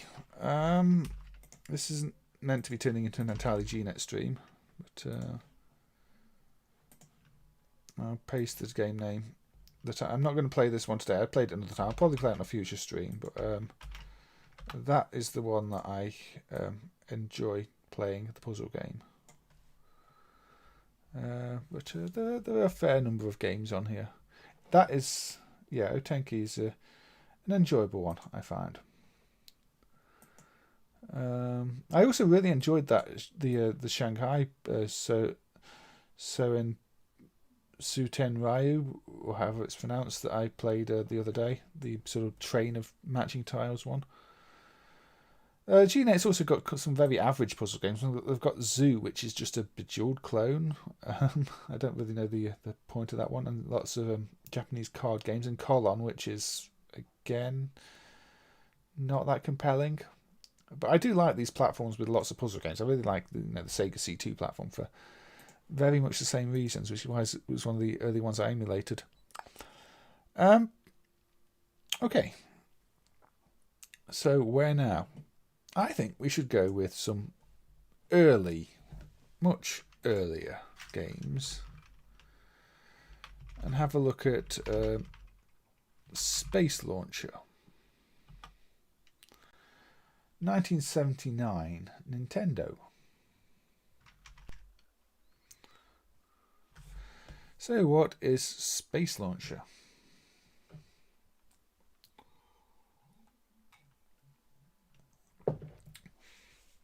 I guess it's Nintendo's attempt to do a lunar rescue sort of game. It's almost also possibly Space Frogger, I don't know. The little coin tunes on these ones don't seem the most original tunes, I have to say. But you see, a bit like Lunar Rescue, but starting just from the ground up, and then you get the fire thing, and you've got to get the ship in the different holes, a bit like Frogger, but then you've got to get it back again. But then you lose your ability to shoot things there. But, you know, Nintendo did have a fair few early arcade games, just none of them ever really caught on. You know, but if you look beyond the Donkey Kongs and the Marios, there were a few other Nintendo games. Yeah, it's kind of got a little bit of a Frogger in Space vibe to it, hasn't it? Get the one with the highest score. Come back again. It's a playable game. There's nothing especially wrong with it. Aim for the highest one. I guess there's just not much too original about it to keep you hooked. Although 79, technically it does predate things like Frogger. And it's more original than just having another Space Invaders clone, which Nintendo had a fair few of too. Yeah, Space Firebird's another early Nintendo one, isn't it? Now this does seem to like to point blank here. I had no way of knowing there was going to be a shot there. So, we have...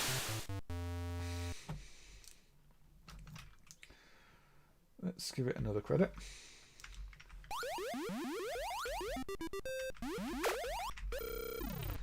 Aim for the highest scoring one. I guess, owing to the fact that people probably just assume it's going to be a Space Invaders clone, this one will get overlooked. It's called Space. Anything with space at the name, start of the name, that was released in the 70s, early 80s, just sort of gets buried with other Space Invaders games.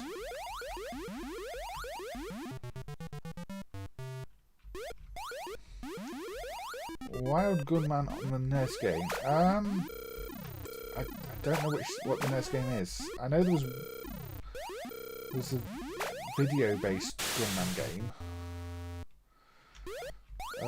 The Sheriff, the Nintendo game, we could look at that. Is that related? That's not electromechanical though, that's an actual video game. The Light Gun game. There's a Light Gun game with the VHS, not VHS, pre-VHS. That Greg F on the Main World forums would still like to see emulated one day, but yeah, that's his electromechanical, just with film reel, light gun and stuff. Yeah, the real movie with the mechanical stuff, ETA, that's the one. was also called Wild Gunman. I didn't know it was going to be an exact remake of that just without the video, but it sounds like they was influenced by that. Not sure how we'll eventually deal with those, because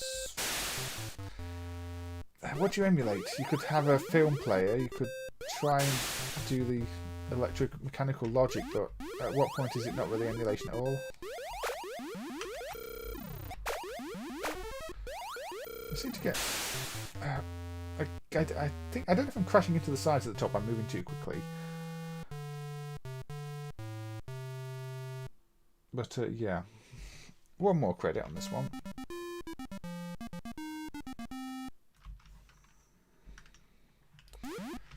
Yeah, Greg F on Main World is a huge fan of that one. I didn't realise that the NES game was based on it. So, you know, you learn something every day here. And yes, Casper, I mean, the PlayStation was a very popular system. So there were a lot of developers who knew the PlayStation and also maybe wanted to bring the games home, so working with PlayStation hardware made sense. It's also cheap, as far as I know, relative to a lot of things. So, combine those things and you've got a very attractive platform. Skill set of developers to work on your software, and something that's not too expensive, and it's quite flexible.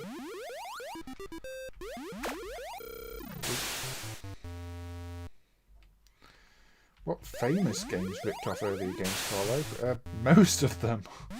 I mean, let's be fair. There are very few original ideas.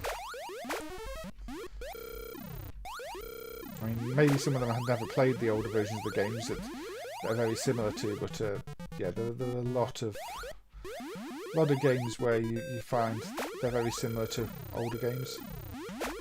I was quite surprised with that funky fish thing we looked at the other day, just how similar in some ways it was to Fantasy Zone. Yeah, I always think of Fantasy Zone as being a super original game that nothing else is quite like. And you know, I can't say that somebody at Sega had played that game, or that they're just similar ideas that developed in different ways.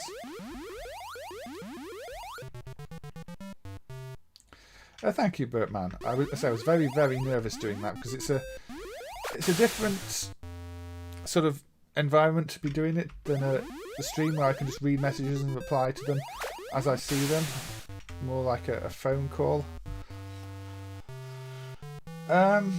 But yeah, everybody who's listened to it has said it went well, so I guess the nerves didn't come through, even though at the end of it I was left with like about 2 hours of more content and answers that I hadn't said, or things I thought I should have said that I hadn't said, and yeah. It's a game from 79 Red Hot Mackay. I mean, it's going to look quite primitive, but it's smooth. And you didn't get that with a lot of Spectrum games. But visually, yeah, you could do this on probably your 8-bit Spectrum. Thank you, Bertman. Thank you, Bertman. Right, let me just check I've not missed anything in chat for the last. But yeah, I really enjoyed that one, actually. There's a simple, you know, get to the top, get to the bottom, get to the top, get to the bottom. Right, just looking through the chat. Okay. Okay, it doesn't look like I missed too much. It's most conversation that I've picked up on a few little things of. Right, I'm going to look at another early Nintendo one. This is Space Fever, new version, 1979 Nintendo. So what did Nintendo offer here? Presentation-wise, very similar. And this one is much more Space Invaders. Definitely not a slightly remixed version of a better known tune than that. Now you get 3 different game selections, so what's game A?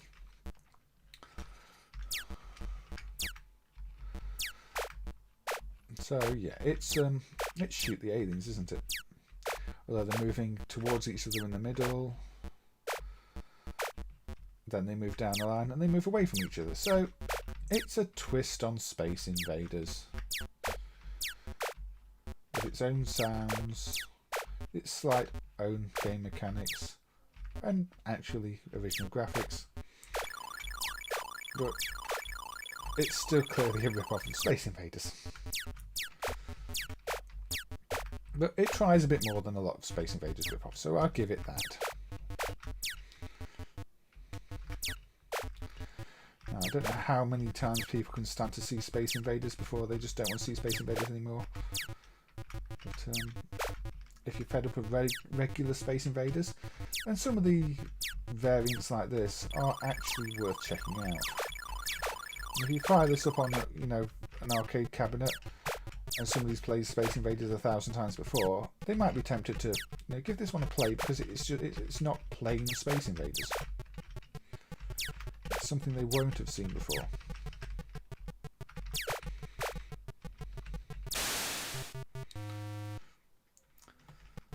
Galaxy Wars, is that a bootleg name of Lunar Rescue in the first place? I'm not sure.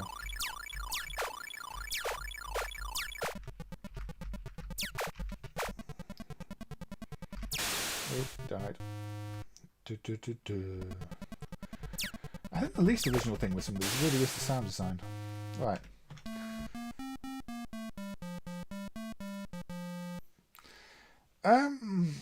Did Taito rip it off, or was it just a natural evolution of Space Invaders? Let's hear that completely original music once more, yes. What's Game B? Okay, Game B is starting you with one row of invaders. And you see, that's something this game does that you didn't see very often. And also, it's really something that you see with the Game & Watch, isn't it, as well, where you get the different game variations on the same system. So, one line is cleared, and another line has appeared. So I think somebody at Nintendo liked variations of games within the games. And that does come through with these late 70s arcades, like this one. Because one of the things the Game & Watch machine units are known for is, you know, the whole Game A and Game B selection, where they use similar elements but gave you a different game. And within the same game, that's what we've got here. We've got a game where the enemies spawn in row after row.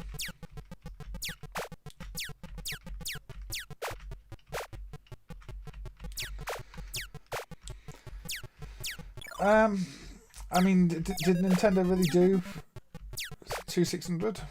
I don't know. Again, 2600 is kind of off my radar in many senses because we just didn't really see much of it here. Or it was before my time if we did.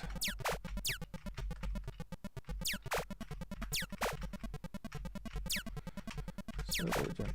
I think they've stopped spawning for this row. And of course they get faster because it is still, at the end of the day, a Space Invaders rip-off.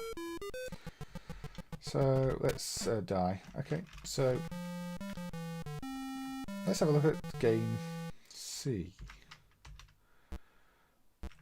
Game C appears to be just Space Invaders. Maybe Game C is just Space Invaders. Kind of looks like Space Invaders, doesn't it?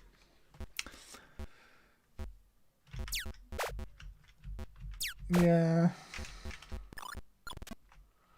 Okay. Enough of that one.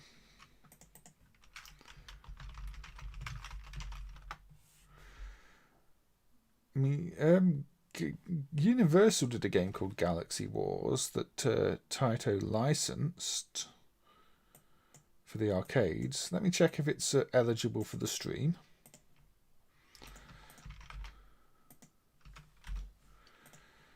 By my expert searching for a notepad file I have open.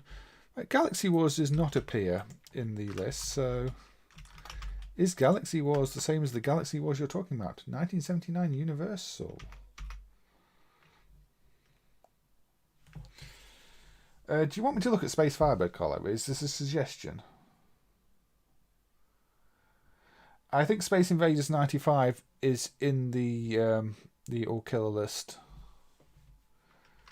So, is this the game that got a port to the Super Famicom, Franco? Oh, also, hi Franco, thank you for joining. I hadn't noticed you were a new person here who I had not yet said hi to. Okay. Yeah, I can play Space Firebird next then, Carlo. But this is Universal's Galaxy Wars, which, yeah, is kind of similar, I think. I want to hit the aliens. I meant to avoid the aliens. I hit the aliens. So this does sound kind of like what you're describing. Do I hit these or do I avoid these? I avoid those. Okay.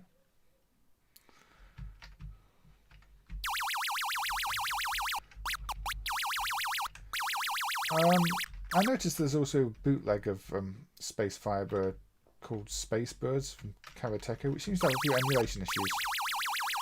So this is one of those where I don't think the real discrete sounds are emulated, so you just got annoying Space Invaders sounds that feel very out of place.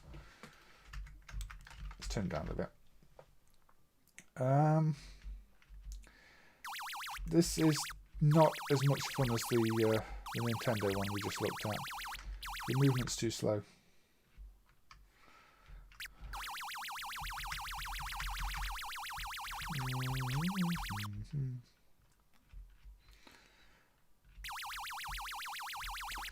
Again, it just has a slight space flogger feel to it.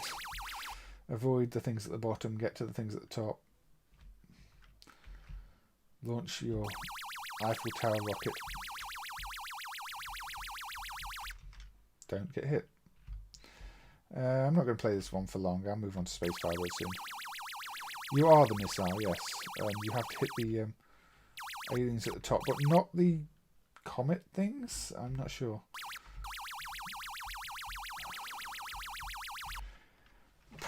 You just don't have much maneuverability, so if you see a shot and it's near you, it's usually too late to avoid it. That's my general complaint with this one. Yeah, this is the Galaxy War game. Franco, this is Galaxy Wars. It's by Universal. Taito licensed it, I believe. So Universal developed it and Taito licensed it, according to MAME. So it's probably the same game.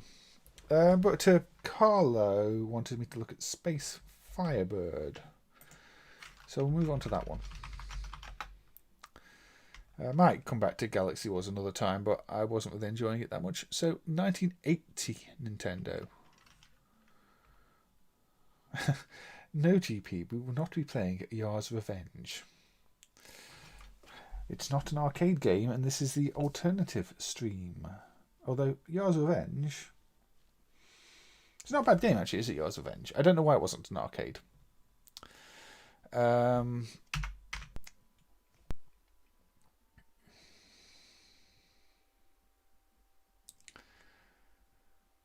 Yeah, Galaxy Wars and Space Launcher are kind of similar, but Space Launcher is the better game. I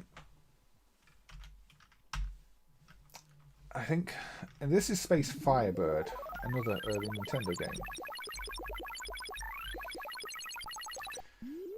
This is one that's got the whole left-right movement where you go slightly up at the corners, which can be a little bit annoying, but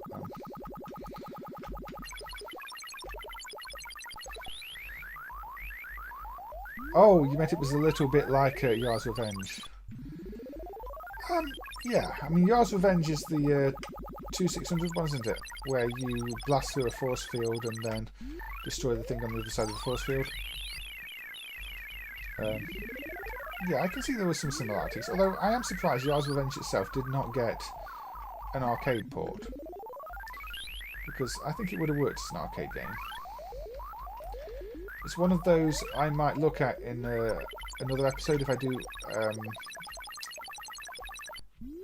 console computer games that should have been arcade games. Because there's a fair few of those. You love the sound on this one. You can push the comets. I didn't realise you could push the comets. I was trying to avoid them, Franco. I will try pushing the comets off stream and see what happens there. Now, I don't really understand why this has got the sort of the the go forward and annihilate everything in your path option, which I think you can only use a few times. But there we go. This is the first level of Space Firebird. If I had superpowers, I might try and push comets. Okay, those explode and kill you. Oh, you can power the comets up as you go, can you? I was not aware of that, Franco, at all. I thought it was just a very basic case of avoid them like their vehicles in Frogger. So I will have to give that one another look, because I did try and crash into a comet and just crashed into the comet and died. So I don't really know what I was doing wrong, unless... Are you talking about the arcade version, or are you talking about the Super Famicom version? Or both? Maybe there's a mechanic I'm unaware of. I mean, my knowledge on some of these earlier games isn't that extensive. But yeah, this is alright. You've got birds flying around in patterns that are distinct and different to other games of the era. And it's got... The sounds are kind of random. It sounds like there should be lots of question marks on the screen right now. The way they fire bullets at you is a bit different on this too. They sort of cluster the bullets and then they fire off in different directions. Since Howard found Star Castle too hard to port, we got Yar's Revenge instead. Ah, that's an interesting story. I wasn't aware of that, Scott. Also, welcome back, Scott.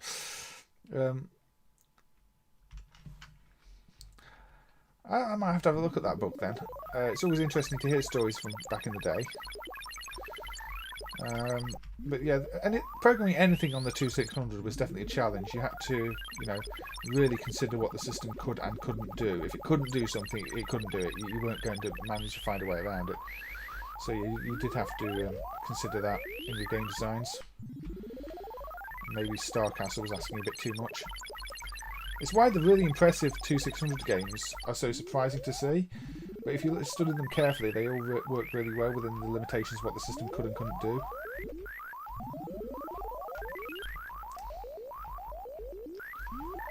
Oh. Now things on this do sometimes take multiple hits, and these bigger ones do take quite a lot of hits. And sometimes they crash into you.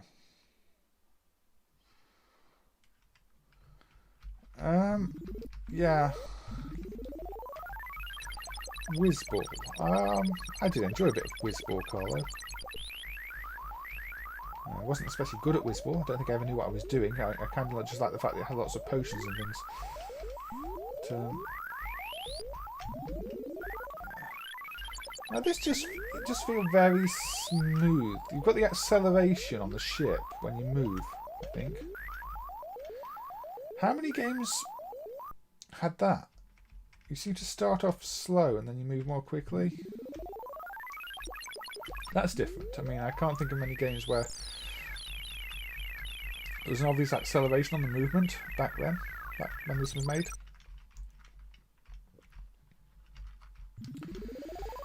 Putting anything to the 2600 PCS sounds like a real challenge to me, Bob. I mean, you've basically got no RAM to play with almost. You're having to sync everything to the screen. The programmers for those were definitely talented. Even the bad games probably required an incredible amount of effort.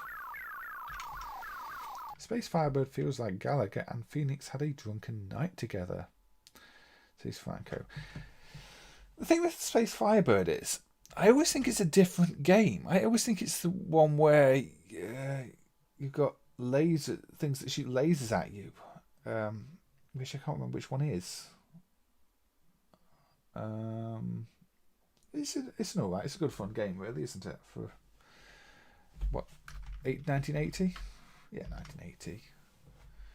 The enemy patterns are a bit different. The way the enemies tilt backwards and forwards as they're diving down is a nice aesthetic. So yeah, this is a decent game.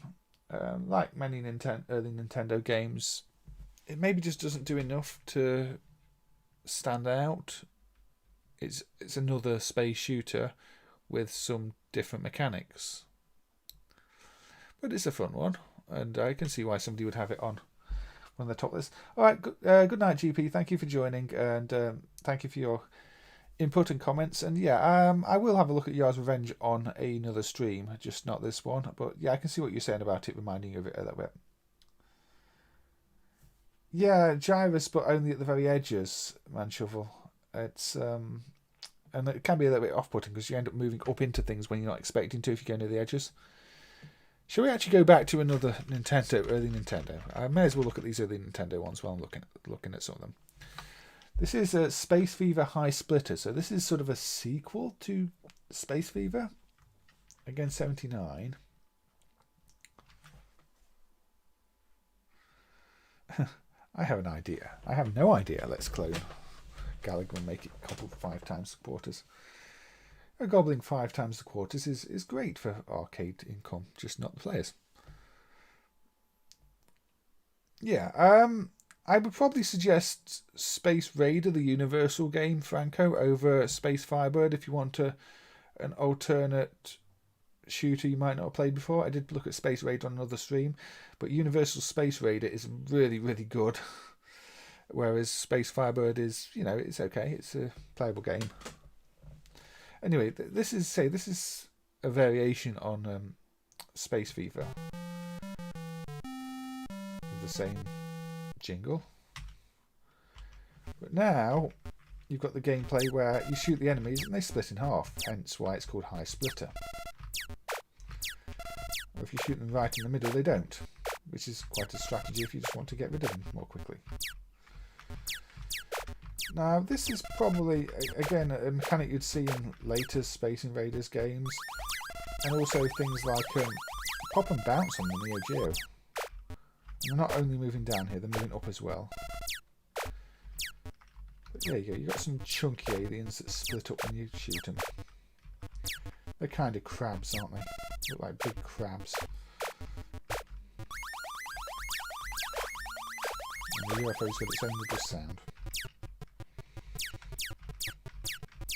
Evening, Costardo. Thank you for joining. I hope you're doing well. So this seems to have turned into a bit of a shooter stream. That wasn't really the intention.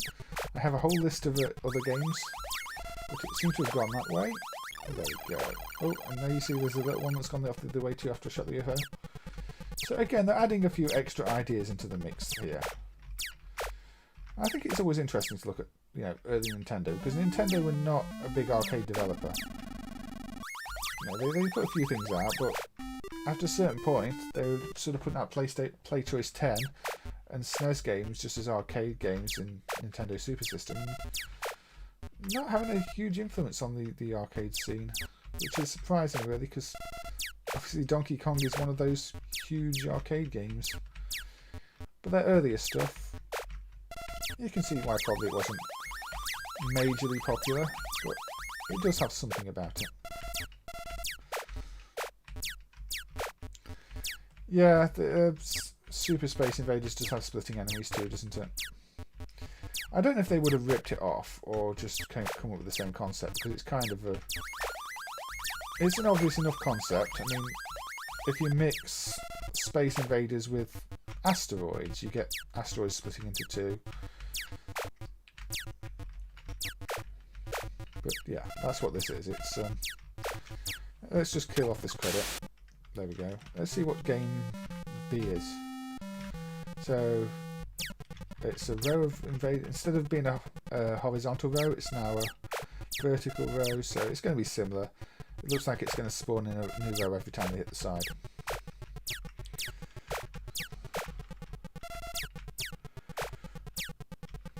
Yeah, that's what it's doing. It spawns in a new row every time they hit the side. Okay. Let's have a look at game 3. This is just going to be... This looks the same. This is just going to... They're always going to come lower this time, aren't they? They're not going to go up the screen again. So it's again, like game 3 on the other one. This is just going to be close to Space Invaders, but with them splitting.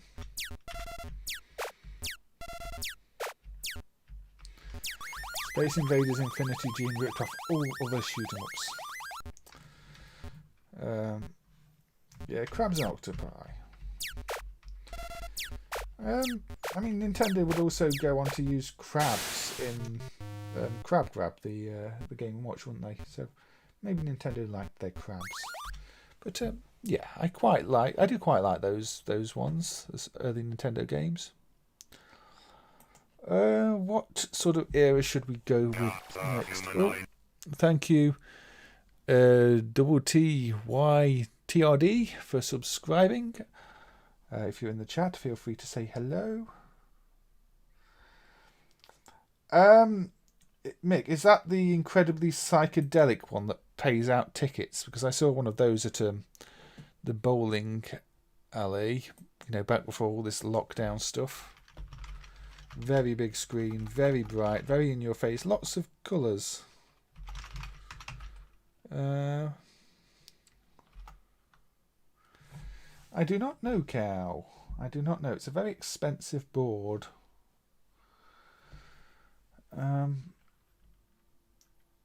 Right.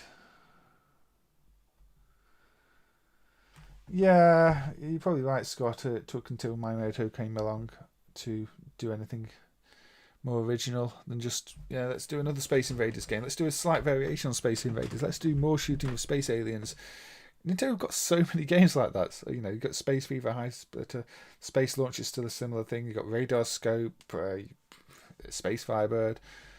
So let's have a look at something completely different. This is Astra Superstars by Sunsoft for the Sega STV. Some games have ticket outputs hooked up Custado, although obviously the PC's not going to print tickets unless you've got a ticket printer. But some of them will. Oh, Space Invaders Frenzy is that one, is it? So I probably not played the one you're talking about.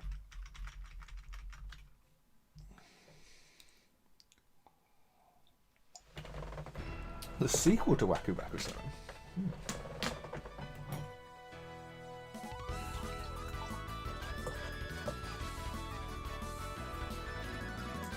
I never thought of it that way.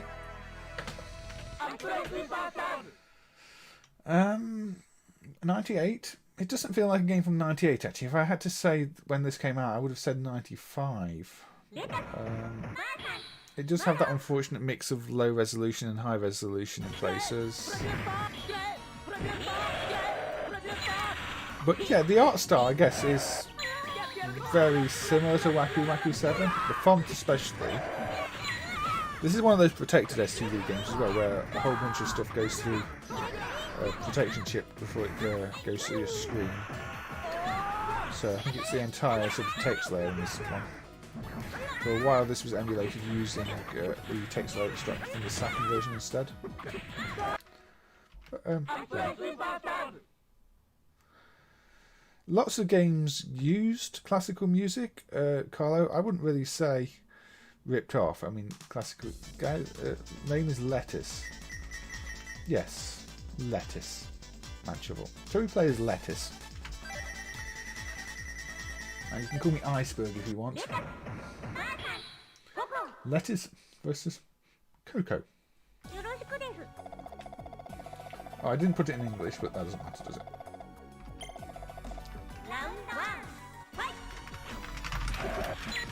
Yeah, this is one of those fighting games where you're flying around, so you're not on the ground, which makes it play a little bit more differently compared to one where you are on the ground, because you can duck by going down, you can duck by going up,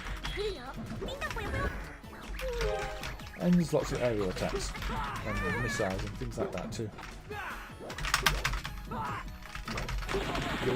I have no idea what the moves are or anything else, so this will be button mashing from start to finish. But very flashy, isn't it? Unfortunately not, Berkman. Unfortunately not. I'd love to, but I'm bad at, your more traditional languages. So, I think lots of zooming on this one. It also sounds very much like the Metal Gear Solid sound effect, but we'll ignore that.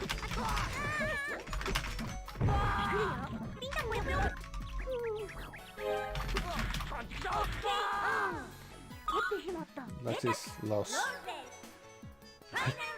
Lettuce losers. No salad for you.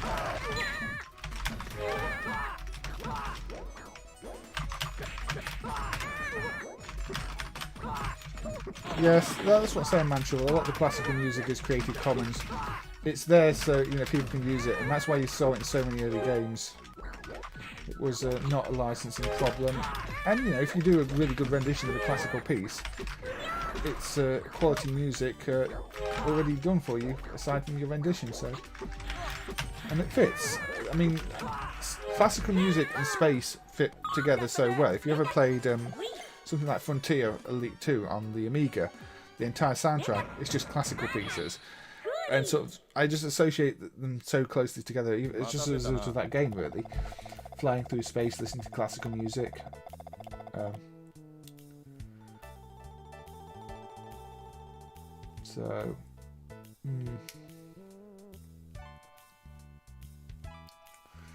Licensing is a complex thing, man, Shovel.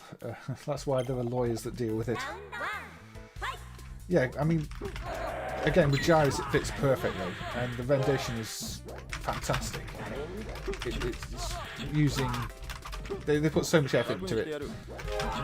Gyrus on a proper original board, not one of the terrible bootlegs, does have a soundtrack that's just so perfect. The drums on it. The drums especially on that Gyrus soundtrack.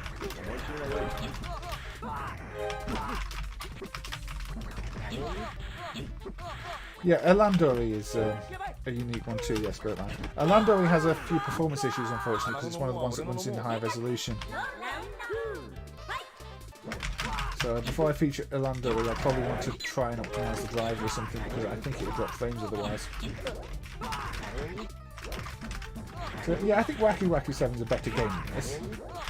But this is one that has different gameplay, because, say, the whole flying around thing, it's a bit more like a Dragon Ball game, isn't it, than your traditional fighter.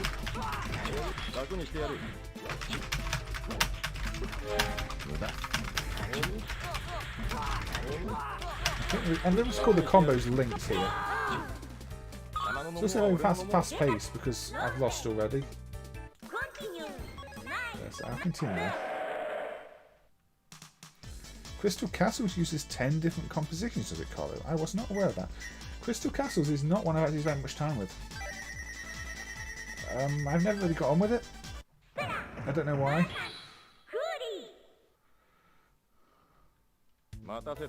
I will have a look. I'll look up, Scott. Hold on. In fact, I'll just copy that into my notes so I don't lose that.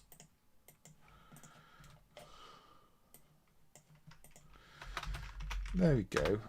I have saved that to my notes for checking out later.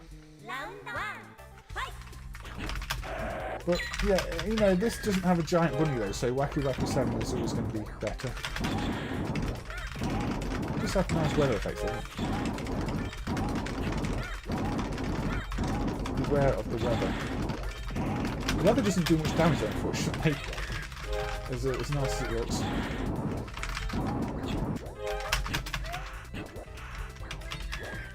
You can tell this is using the STV and all the sprite scaling, so it's probably good use of the hardware in that sense. You've got your sprites bouncing around, scaling in each dimension, getting squashed.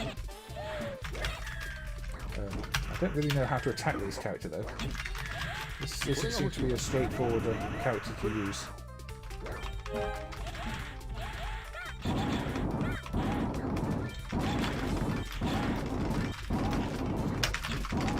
Got my whirlwind attack, and I still lost because I judge. Wait, I had less health, but I still won because I got a higher rank. That's a different mechanic. Usually, the person with the most health wins at the end of this draw time over. In this case, it seems to be determined on how well you did. More like a boxing match. That's different. I've not seen a fighting game do that before, aside from actual boxing games.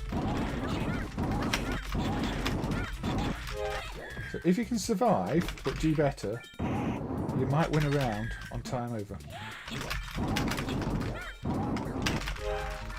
So let's just spam whirlwinds at you and see if that helps. Yeah, it's definitely chaotic, but that's one of the things I knew when I was getting into this. It was going to be chaotic. I mean, flashing things all over the place. Huge sprites. Yeah. Stars flying from the sky. There we go. Have a star on your head. Unfortunately, I'm probably going to die. Yeah.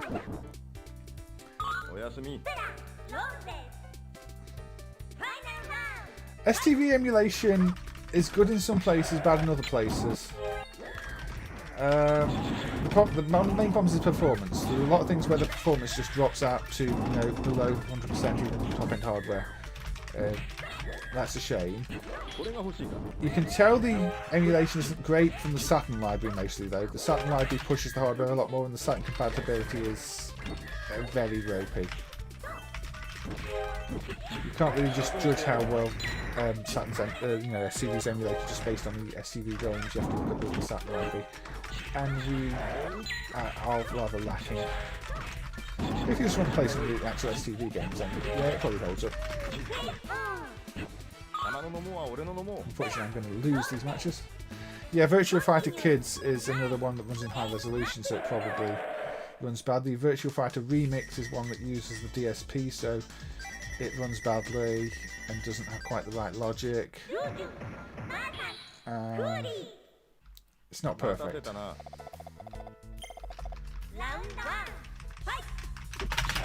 I've got nice attacks. There we go.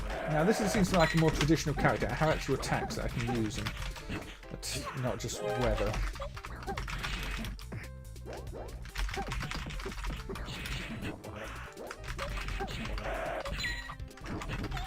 Look, yeah, you're attacking with all sorts of things. It's not just kicks and punches. Look, I'm using my hat to attack here. No, but I'm using a keyboard. Anyway, thank you, Manchel. Always good to see you. Hope you look after yourself, take care, and I'll probably see you on one of Zypho's streams. But again, always good to see you. And thank you for joining and having a chat with everybody.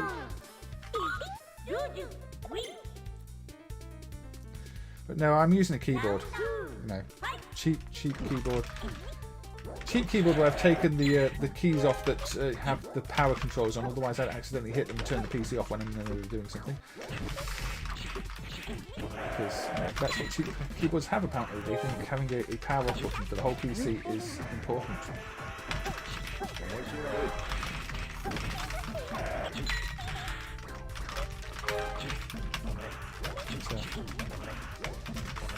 Yeah, this is one of those that I think a lot of people have overlooked because it's an STV game and people tend to assume they're going to run badly, but this one does actually run just fine. You can play it and enjoy it. At least I don't have any performance issues with this one on the system I'm using, and visuals seem to hold up. I'll probably say that the next level will be completely corrupt or something.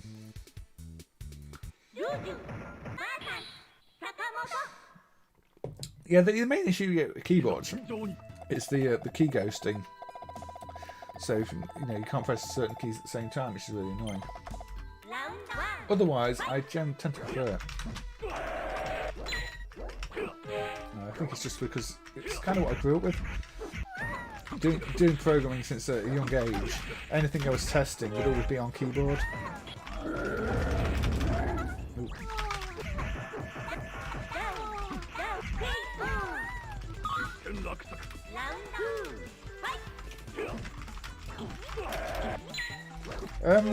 Did they fix Decathlete on the multi-cart mech? For a long time Decathlete was the one that didn't work because of the extra compression. I mean, the print club things probably wouldn't work if you got them printed because the encryption's not being sold on them. But, I don't know if they're even on the multi-cart, and I don't think anybody's hooking multi-cart up to print club printers. Okay.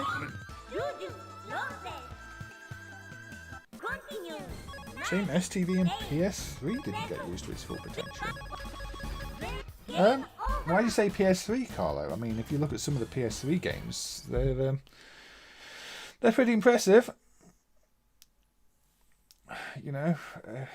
Max Payne 3 looks fantastic, and obviously you've got the the Uncharted games. Even though I don't like the Uncharted games as games, but in terms of what they're doing with the hardware, they are really impressive. Decathlete and Batman are the ones that don't. Well, Batman's probably never going to work because it would require them to actually rework their whole sound because it's got an extra soundboard. Decathlon they should be able to get to work. I mean, even if it's a case of, you know, playing the games for a few hours and logging every single piece of compressed and encrypted data and putting it in the ROM somewhere else and changing all the pointers to it, it would be entirely possible to get Decathlete running on one of the multi-cards. It's just a case of putting in the effort. I know when I was first studying encryption, I changed it to log and save out every bit of encrypted data and run every event and every character and end up with like a folder with maybe a couple of hundred files in it. But you could easily do that and change the pointers in the game and use the decrypted data. It's just a case of effort, or you could just, you know, implement the compression encryption in probably whatever FPGA they're using. Yeah, a lot of PS3 games were lazy ports, but not every PS3 game was a lazy port. Some of them were actually really well done. Wipeout HD on HD Fury was really impressive as well and ran fast. Pardon me.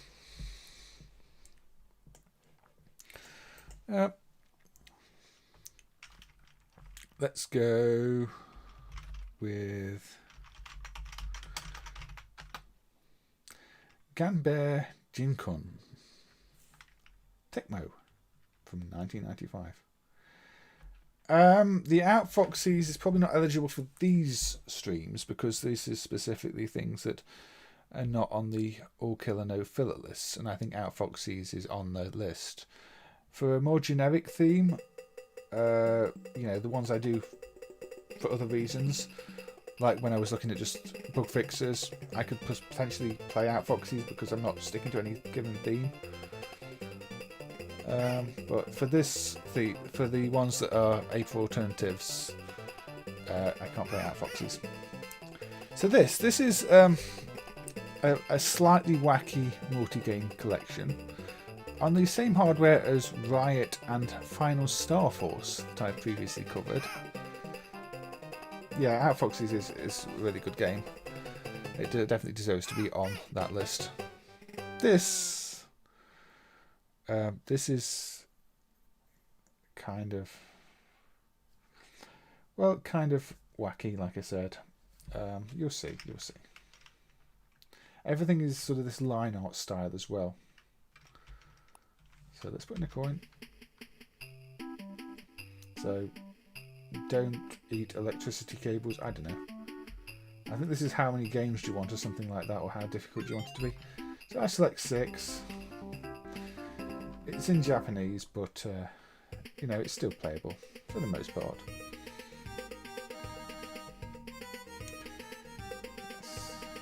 Yeah, the things where the PS3 was the primary target are really impressive, Casper. But yeah, a lot of the multi-platform ones are very, very rough or just plain bad. I don't really know what I'm doing here.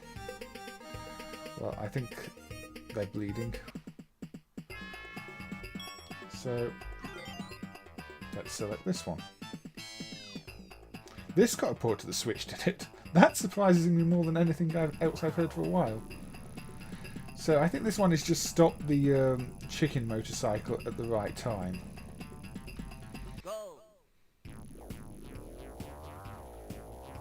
From what I remember, 5, 4, 3, 2, 1, stop. There we go. Okay. Or did this not get a port to the Switch, Franco?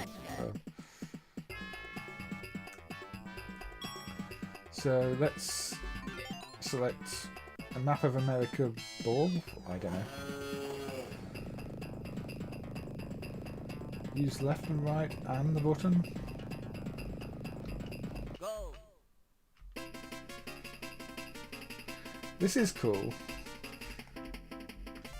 I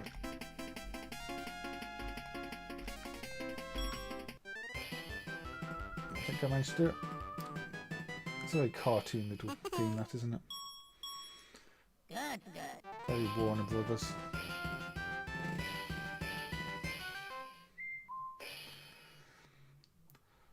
Yeah, these games were really popular. There were quite a lot of them.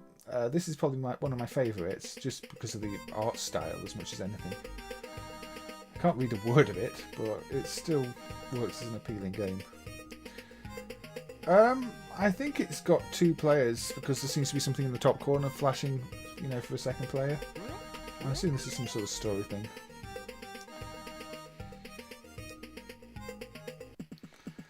I haven't looked at the Switch Virtual Racing, Aaron. Also, Aaron, thank you for joining. Good to see you.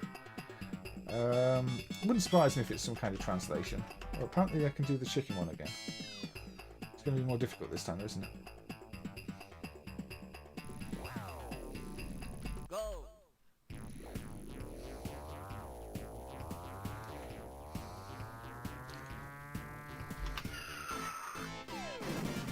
Oh dear. I did not get a Switch port. I would have been very surprised if it had. This seems a little too obscure. A little too strange. So, what's my... no joystick use, just the button.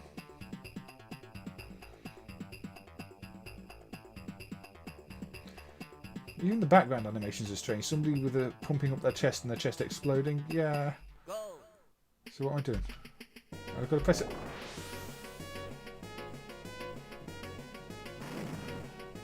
Okay. I guess I did bad. Rocket sushi. Well, my head certainly exploded. So, am I meant to avoid certain ones? So,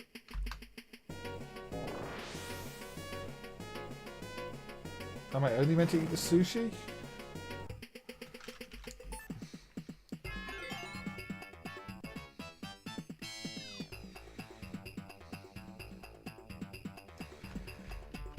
Okay, I don't remember which ones I'm meant to do here.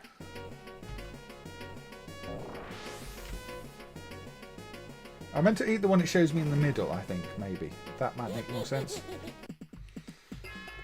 So you can work these games out if you sort of play them a few times and work out what you're doing wrong. Even if you don't understand a word of the Japanese. That was probably the one I was meant to eat. Okay. That's the one in the middle. Yeah, now I'm going to eat the red cake, okay. Okay. Now I'm going to eat that, but I didn't press it time. Okay. It's the same again. So you eat the wrong thing and your head explodes. Okay. Perfectly logical, isn't it? There we go. And now I am flossing by the look of it. Good.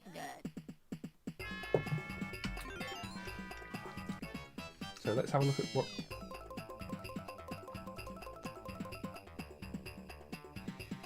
Left and right and buttons. Go. My...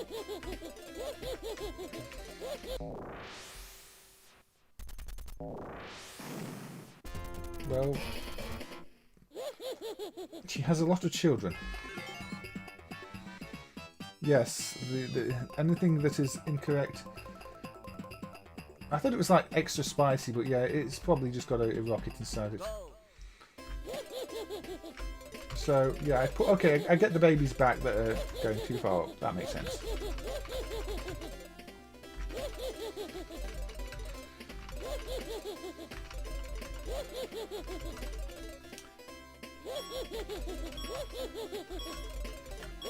That's all I'm meant to do. And then the mother picks up the babies and gives me a sweet. Good.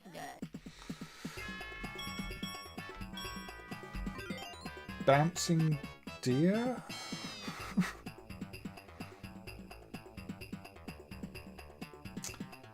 Use all 4 directions. It's in a graveyard. Go.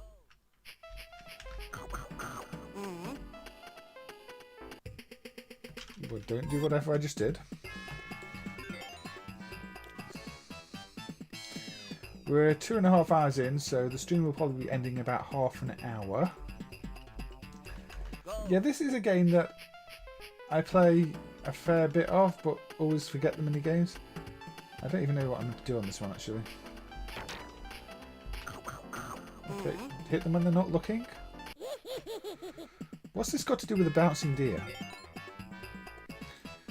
Yeah, this is pretty fun. There's a few like this. I think the Sonomute game as well is a really good little mini game thing. But I'll probably feature on that on a different stream.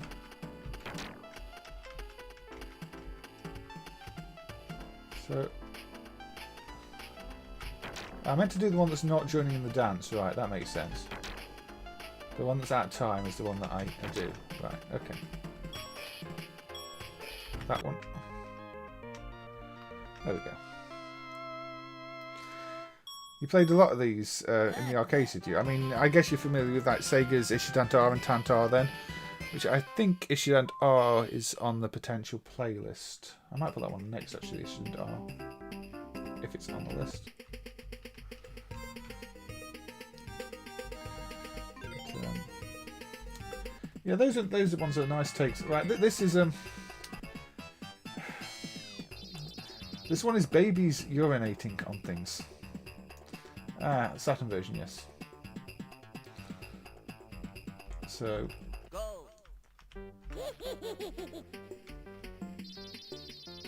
because why wouldn't that be how you put out a fuse? And of course, it swaps it to a digitized like baby picture when you use the. And there's a delay.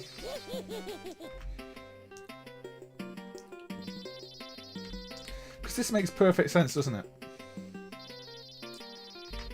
Oh.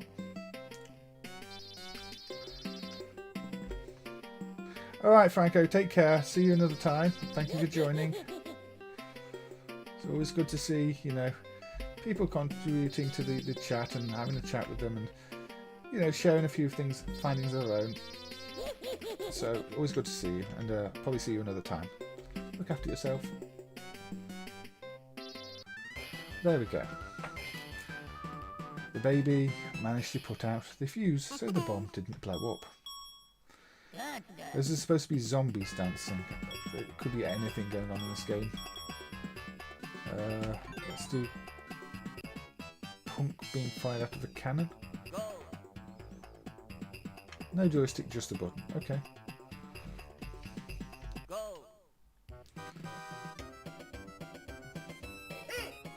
What am I doing here?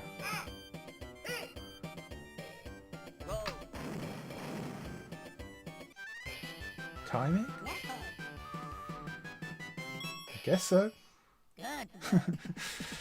Yeah, this game is just all over the place. Oh. Okay.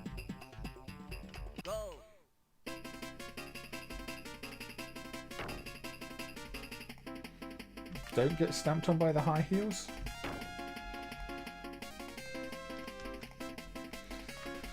Yeah, it is one of those games. I mean, you've seen all the content fairly quickly, but if you've not played it before and want something a bit different, or, you know,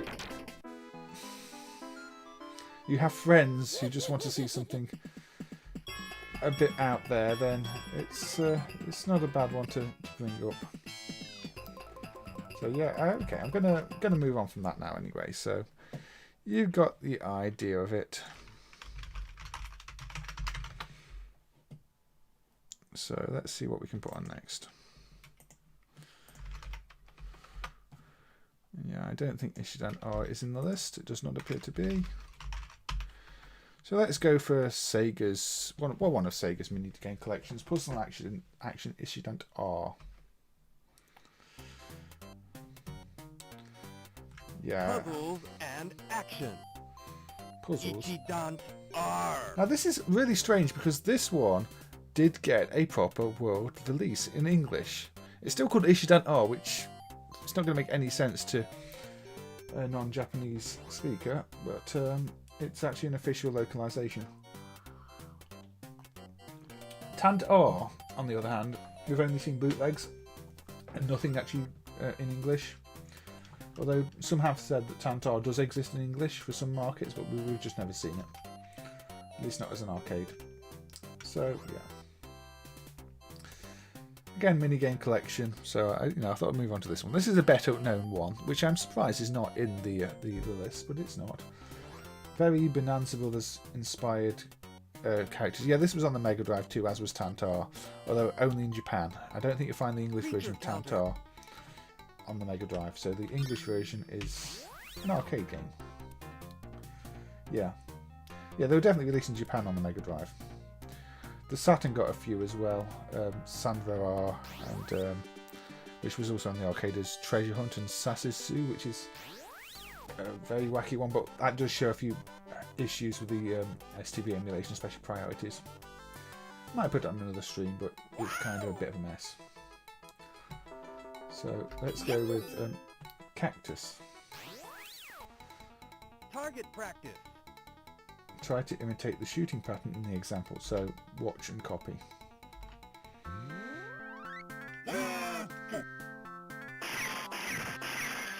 So it's a siren type thing. Shoot that, shoot that, shoot that. The milk bar, not the Milky Bar. And going barrel.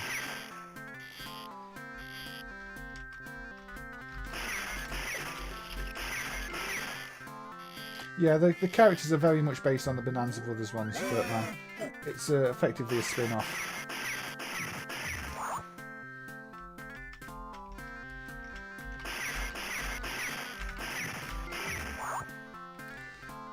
In this case, they're dressed more as knights, I think. So one mini game goes, another one appears. Ichidant-R's the same. How fast can you sharpen the pencil? Rotate the joystick clockwise. Okay, I hope the pad's plugged in for this one, because this is one where you really need a pad.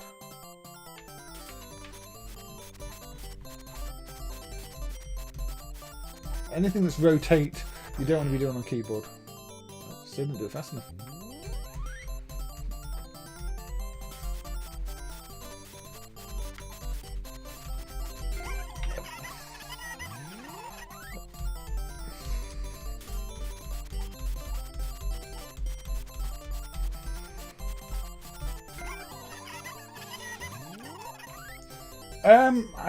I think I saw a bootleg of Ichidant-R once, but not so many.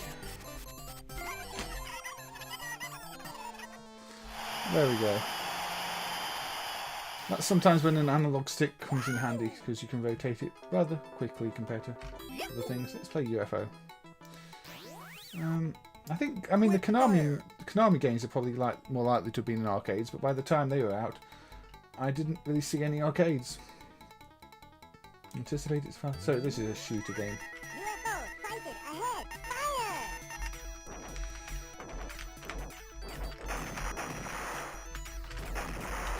Shoot at a set number of times. Okay. This is the arcade of this is basically on Mega Drive type hardware. UFO sighted ahead. Fire! Mega Drive with better palette hardware and probably not good as Z80, but better sound overall, I think. But it's the same VDP, it's just using different outputs of it. UFO sighted ahead. Fire! Yeah, I'm still surprised we've not found an original English version of the first Bishy Basher game. That PCB seems to just be completely elusive.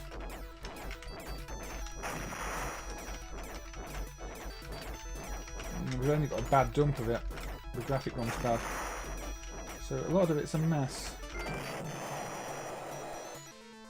But, yeah, I mean, there were Korean clones of it as well. There's the Pasha Pasha games for Korea, and Semicom did their More games. So yeah, I can see it's popular in Korea. Tower of Frog. Oh, I don't like these. What am I doing?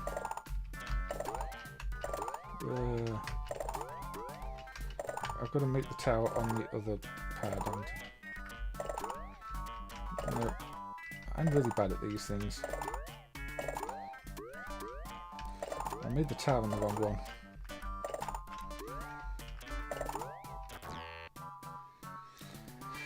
Anyway, Ichidant-R. I think you get the idea. It's another minigame collection. It's one of Sega's collections. It's got a good variety of games, and it's it's themed around the Bonanza Brothers. There was actually a decent Korean one on Crystal System hardware that was added a year or two ago that I want to just verify before I play on stream is if it's suitable, if there's no adult content in it, because a lot of these Korean games, they'll just, they'll throw boobs in your face for no good reason, and I don't really want that on stream. So I do have to sort of vet them first. So it's a bit of a problem at times. I'm going to go with I'm going to go with that game. I'm going to go with Grasspin. I think I played this on another stream. This appears to be by Zilek and Jalico.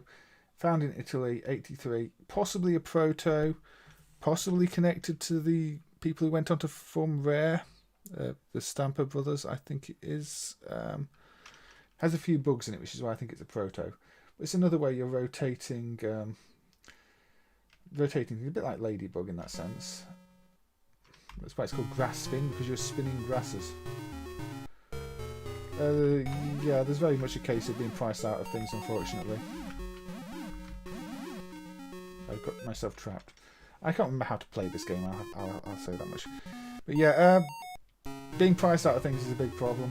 And you don't want to pay the prices people are asking for, because it just encourages people to continue to charge ridiculous prices, and that doesn't help anybody. So there's a point where even if we care about preservation, we have to go, if you're going to want that much money for something, we'll have to wait until it shows up for some more reasonable price if it does, because the amount of money available is limited. So yeah, if you've got a life ring going the water at the side, otherwise you're collecting the letters at the side of the level. And don't get hit by the red one, I seem to remember. Yeah, this is a very rare game. How high can you try? Wonder where that text came from.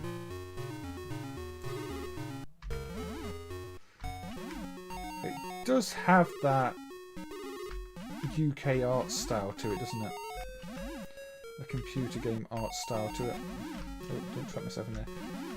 But yeah, I can't remember exactly how you glitch it. I think you glitch it by spamming the button when you're near the edge, like. I don't remember the exact situation. I've messed up now. The problem is, even if you're trying to get the boards afterwards, there's not really the market there. People are trying to take advantage of the fact they're not dumped or they're rare games, and nobody's really buying them at that price, is the problem. So, you could buy a game and dump it and then try and resell it and not get a buyer for 10 years. It's not as simple as you would have think to just, go, oh yeah, you can sell the PCB later. And plus, yeah, you tend to need to, not just for DMCA purposes or any kind of purposes, you really have to keep them around for reference, and in some cases you have to destroy them. That sounds terrible. If you're decapping something, it's got an MCU, sometimes that's a destructive process. So what do? Do you just have to live with the protection being forever simulated, or do you send the MCU to the decapping groups and hope they can dump the MCU?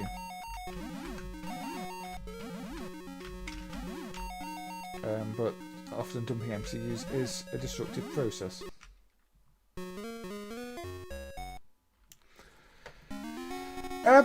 We had companies like Century doing Hunchback and the like, and there were a few other things. I think Dam Busters might have been a UK game, but it wasn't as big as, say, Spain. There was I think there were bootleggers here, people, that type of thing. I think, say, Zilek, Ashby did a few things. But it wasn't a huge scene here in terms of development compared to other countries.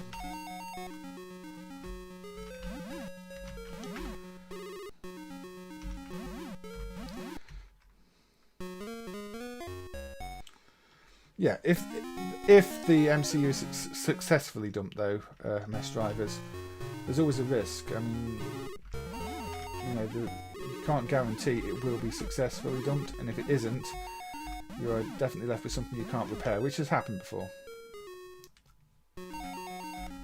That's it. You know, you have to be prepared to take that risk with the PCBs.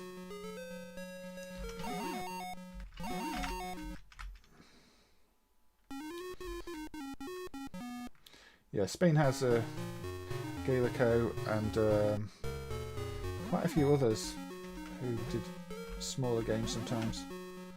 Inda Dynamic did sort of Mega Phoenix and Hammer Boy, and possibly After the War. I was being asked about After the War earlier, but again, we've not seen any evidence that After the War even existed as an arcade. That's not where I want to be. Yeah, I mean, I think at least one Taito game, even with a fairly common MCU, was unsuccessful, and so finding another board for it was a nightmare. And Taito are one of those that are well reported to not have any backups of any of their original MCUs, so they are relying on that as much as anybody else. But yeah, this one, it's one of those that I'd just say was okay. There's probably a good game hiding in here somewhere, but you know, it doesn't feel fully realised. I mean, there doesn't seem to be any real advantage to going off the edge here too often. I don't know if there's like a bonus if you get to use all the inner tubes on a stage.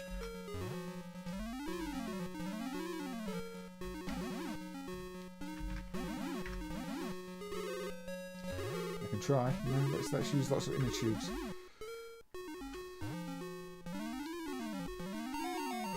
Yeah, Hunchback and the CVS games are UK developments as well. I think Zilek, UK as well, they did some conversions of things. Track and field conversions, like I think it's Reactor Zilek. I think I killed myself by spinning something in the wrong place there.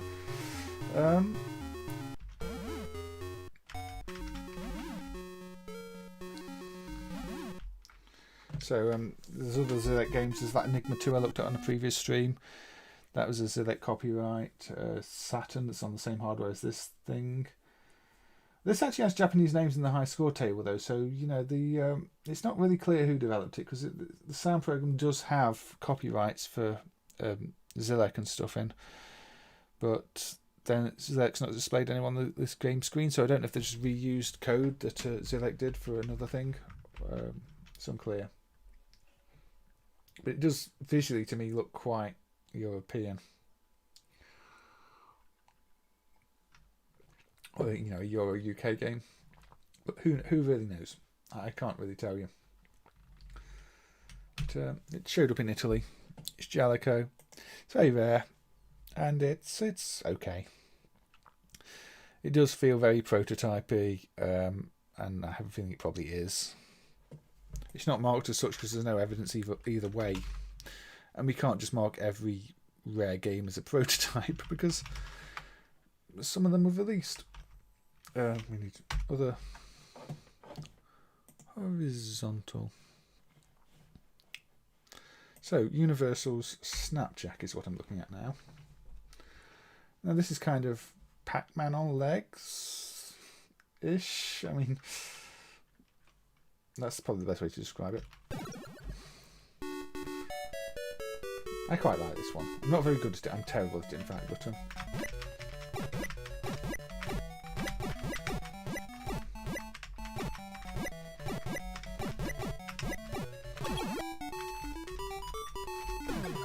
yes, that's the Popeye theme. No, I don't know why that's the Popeye theme. Mr. Dot.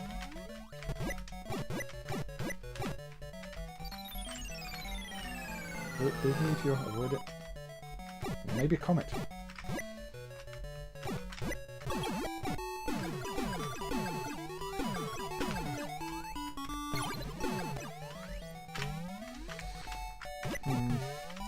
I mean, Nintendo had the rights to the arcade Popeye game, but I don't think this in any universe was ever a Popeye game.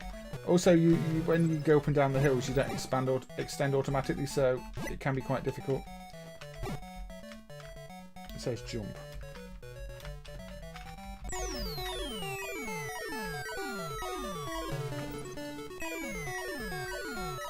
It automatically jumps,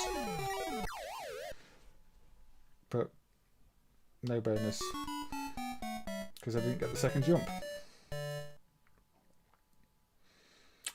But there we go. This somehow was not turned into a Mr. Do game.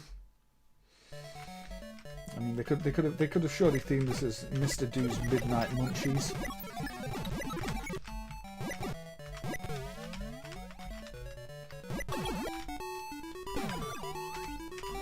You can only get the occasional extra letter.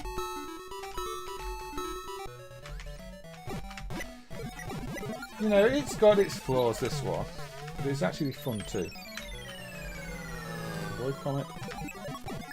Just it's quite difficult to avoid things because you're always moving up and down based on the ground height.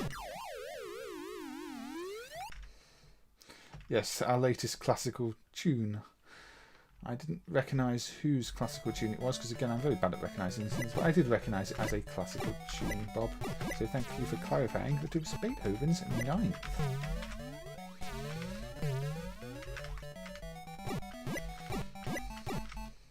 Oh, didn't get the power pill.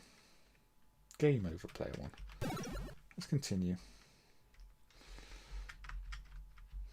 Now this does look like you're going through somebody's intestine or something like that.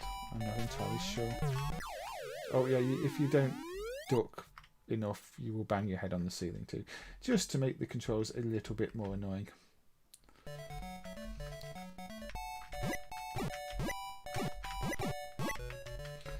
Minimum height here.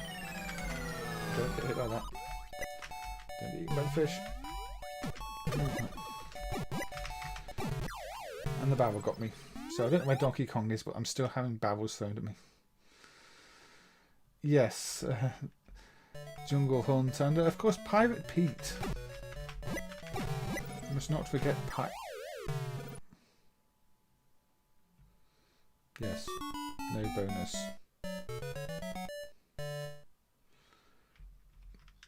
Yeah, I thought that was game over. I thought it might have let me buy the level because I was at the end of the level, but no, it's still game over. So we get some... Now London Bridge is falling down. Yes, of course.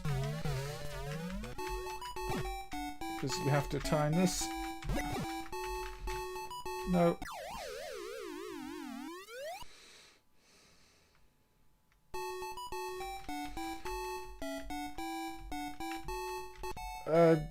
Yeah, I think Jungle King was one of those that was quite heavily bootlegged.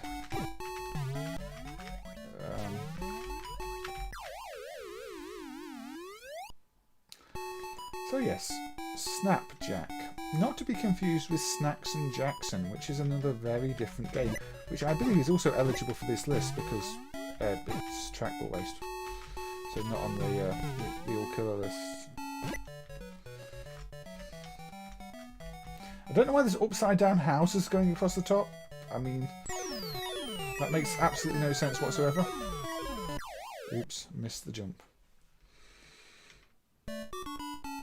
It is quite hard, yes, Birdman, but it's also incredibly original.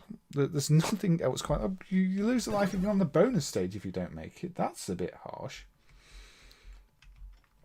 You know, it's original. It's got lots of tunes that you're going to recognise.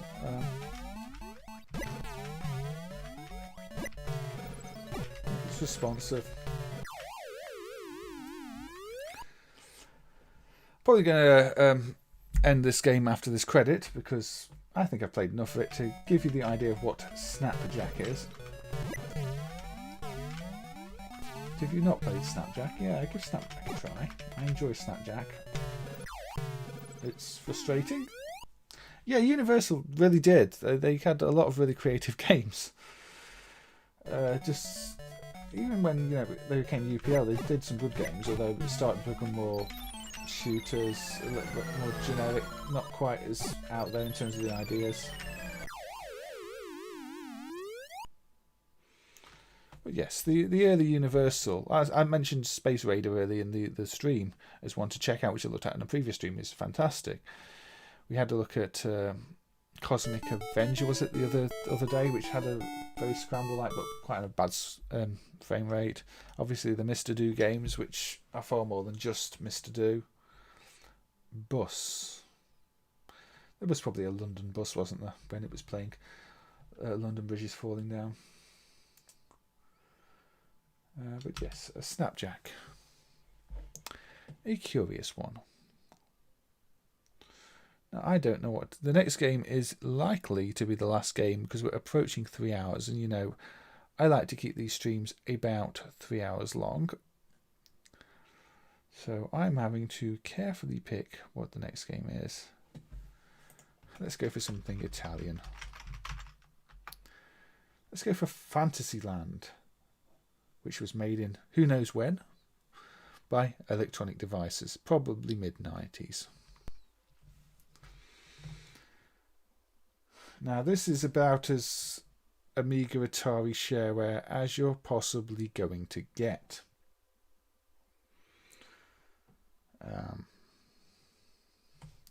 You know, it looks exactly like you'd expect an Amiga game to look.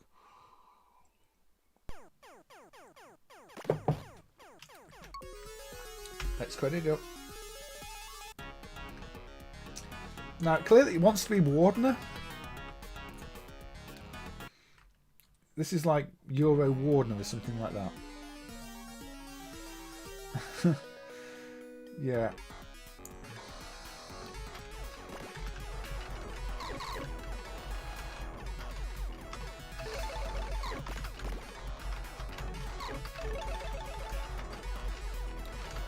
Now, if you've not played this one before,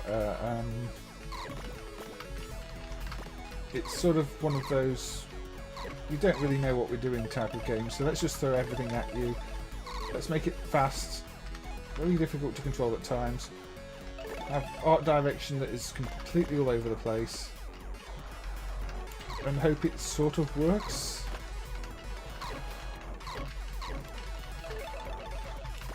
Kind of reminds me of Suma's Hardhead 2, the one with the naked babies.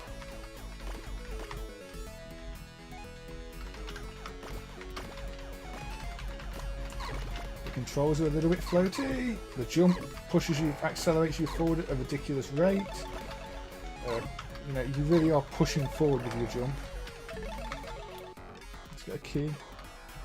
Really, let's not bounce all over the place. At least I got like a bird and now I reach a boss. Who's not really happy with me being in this forest. I don't know why the boss is so big, but you know.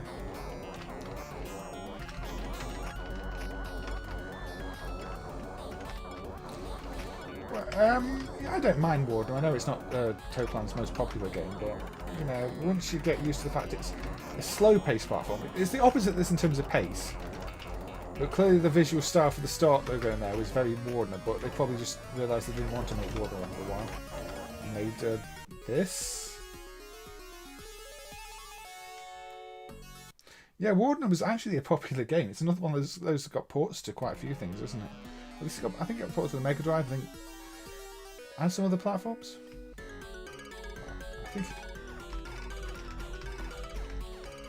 I picked those up. They also, I think, I meant to shoot.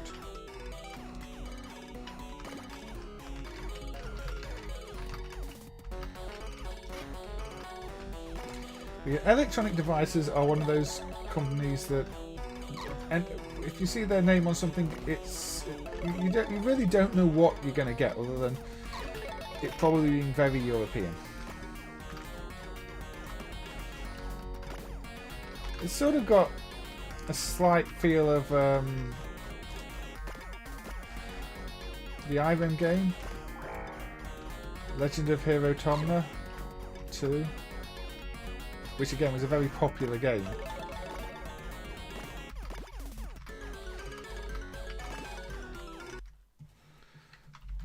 Warden is... okay, I'll let that through. But yeah, maybe that's more what this is going for. But that intro was very, very, very Wardener. But the gameplay is more Legend of Hero Tomna, maybe.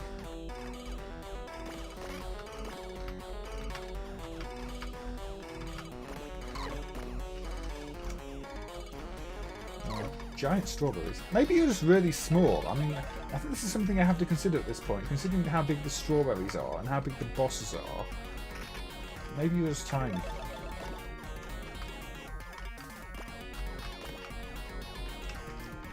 Come back, boat.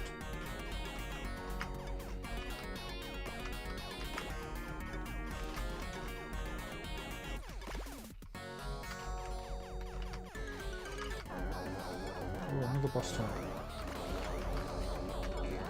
I'm sure this is the same boss as before, but with a green cloud underneath.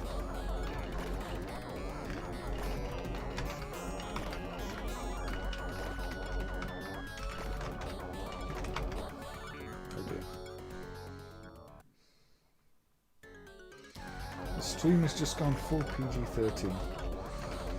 Well, I didn't read it out loud, Bob. I do try not to have swearing on the stream. If anybody wants to, try and find games that will actually make me swear on stream, that is probably a challenge for the chat. I do know that in terms of people viewing the stream, some of my friends sometimes let their kids watch it, so I prefer not to swear on stream.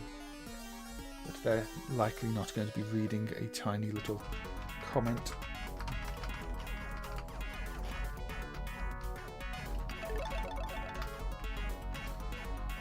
So, this isn't too difficult though. I mean, as you can see, I've got a fair way into the game without having to continue. So I think this is actually a game that's probably quite suitable for kids, if you've got kids wanting to play the arcade games.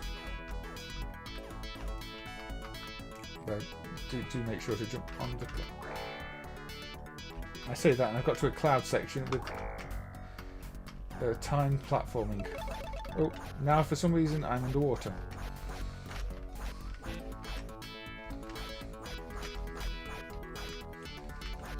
It makes perfect sense, doesn't it? Hey, look, we're back to underwater stream. I did forget this had an underwater section. That shark appears to have a laser. Possibly a laser.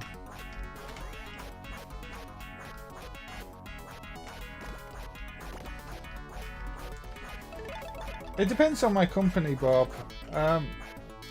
I'm used to not swearing around family, so I tend to put myself in family mode when I'm streaming, as opposed to around friends on a night out or whatever.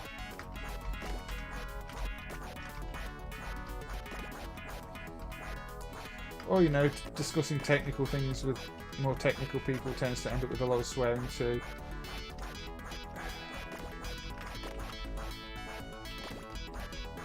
This underwater section is probably a bit dull compared to the rest of the game. It suddenly turns the pace right down. It's a really slow paced part of the game. I mean, look, I'm just holding right now. No, I don't trust you. Oh, we've got a boss there. 18k, that's less memory than a Spectrum. Spectrum 48k.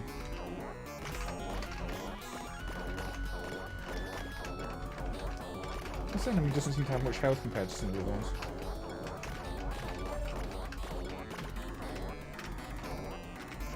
Oh, I think Water Centipede is dead. Zaxxon. Why not Super Zaxxon or Future Spy Bertman? The art reminds you of Mega Twins if the twins were edgy teenagers. I mean, it was the intro that reminded me of Wardener. Because if we look briefly, I'm going to reset now. Is this not the Wardener intro? I'm not going to play Wardener, but I'm just going to have a brief look.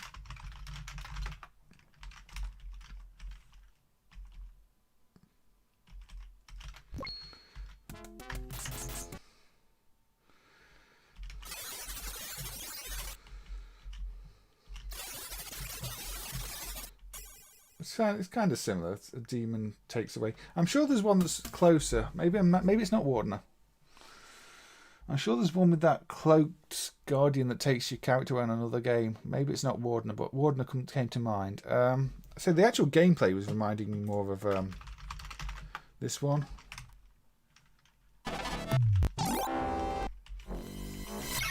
So I think maybe it was more based on this. I'm not going to play this extensively because this is on the list, but again, you've kind of got the childish hero on this one too, so I think maybe they look more at this game. You've got your things on the wall, you're shooting like this. So I think maybe it was based on that, and that was a very popular game that was bootlegged all over the place. Anyway, we are now past the 3 hour mark, so I will probably be ending the stream now. I'll probably end up having to try and find out exactly which game I was thinking of if it wasn't Wardener at some point. But as always, yeah, Spanish games, Italian games. They're European games, aren't they? Thank you all for joining, and it's been a very busy and active chat tonight, and people coming and going.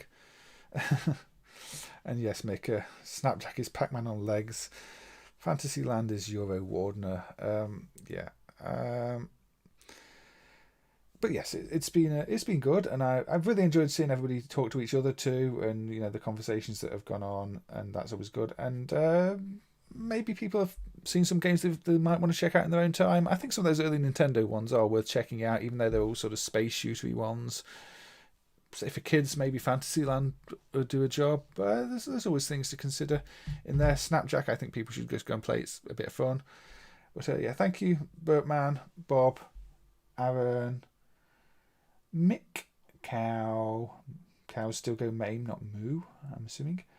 Did I say Bob? I think I said Bob. Mess Drivers, Scott, who was here earlier, Franco, Casper, of course. Casper, who is here often. Costardo, who is here quite often too. Carlo, who is here often.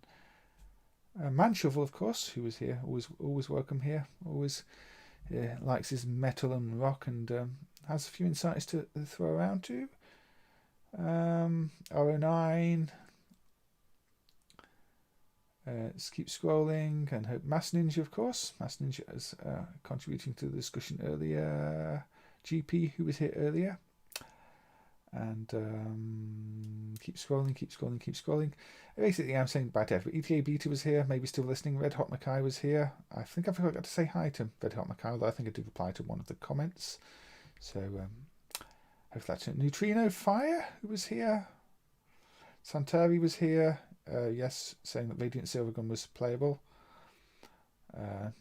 Let's see, I can't scroll back any further because that is as far as it's going to let me scroll, because apparently there's actually a limit to how far you can scroll back, so when lots of people are talking I can't get back to the start, but that's a good thing. So goodbye and good night, and take care everybody. I will see you soon.